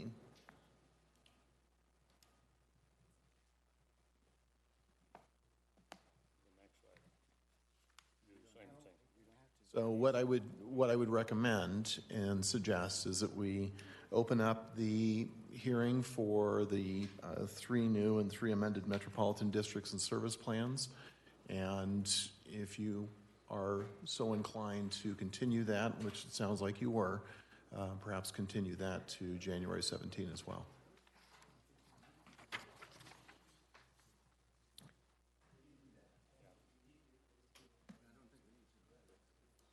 I do. It was advertised for today, and we have time on our clock still. So, at this point in time, we'll open the public hearing for Independence 3, new and 3 amended metropolitan districts and service plans. Mr. Chairman. What's the item number of that, Greg? It's 11B. Say again? The case numbers? Yeah. I'm sorry, there's several of them.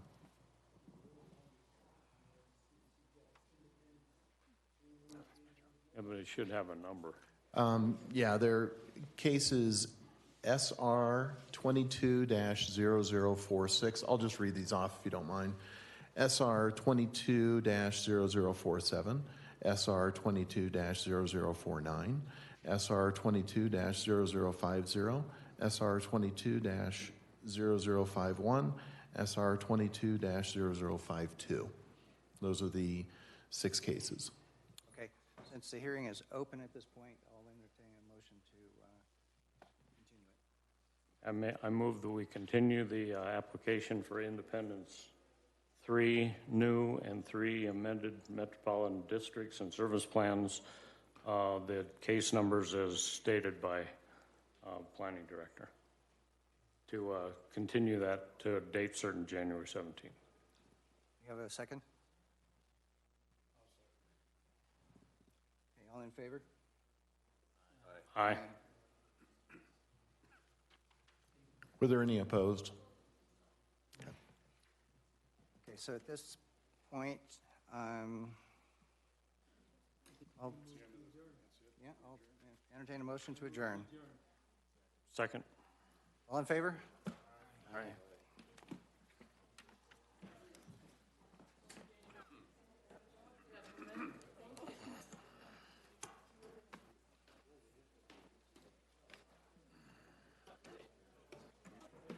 Danny, thanks for your help.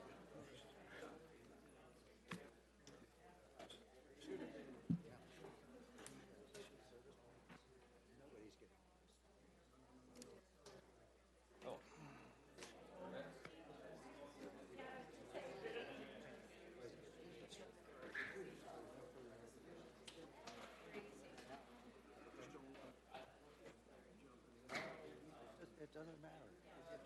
He's like, no blow. It's like, Ask you a point of clarification, not for this case. The Metro District data that I looked through continually seem to be duplicated across, and it's very confusing, and I thought. Well, the thing is, what they're doing, see, they're duplicating the Metro District they used to fund their own, and they're doing them for the second part. So essentially almost the same thing. But they're the same. Yeah, and they're gonna be. They're gonna be, because they're not gonna change the mill levy on those additional homes. Agreed, but the problem is Metro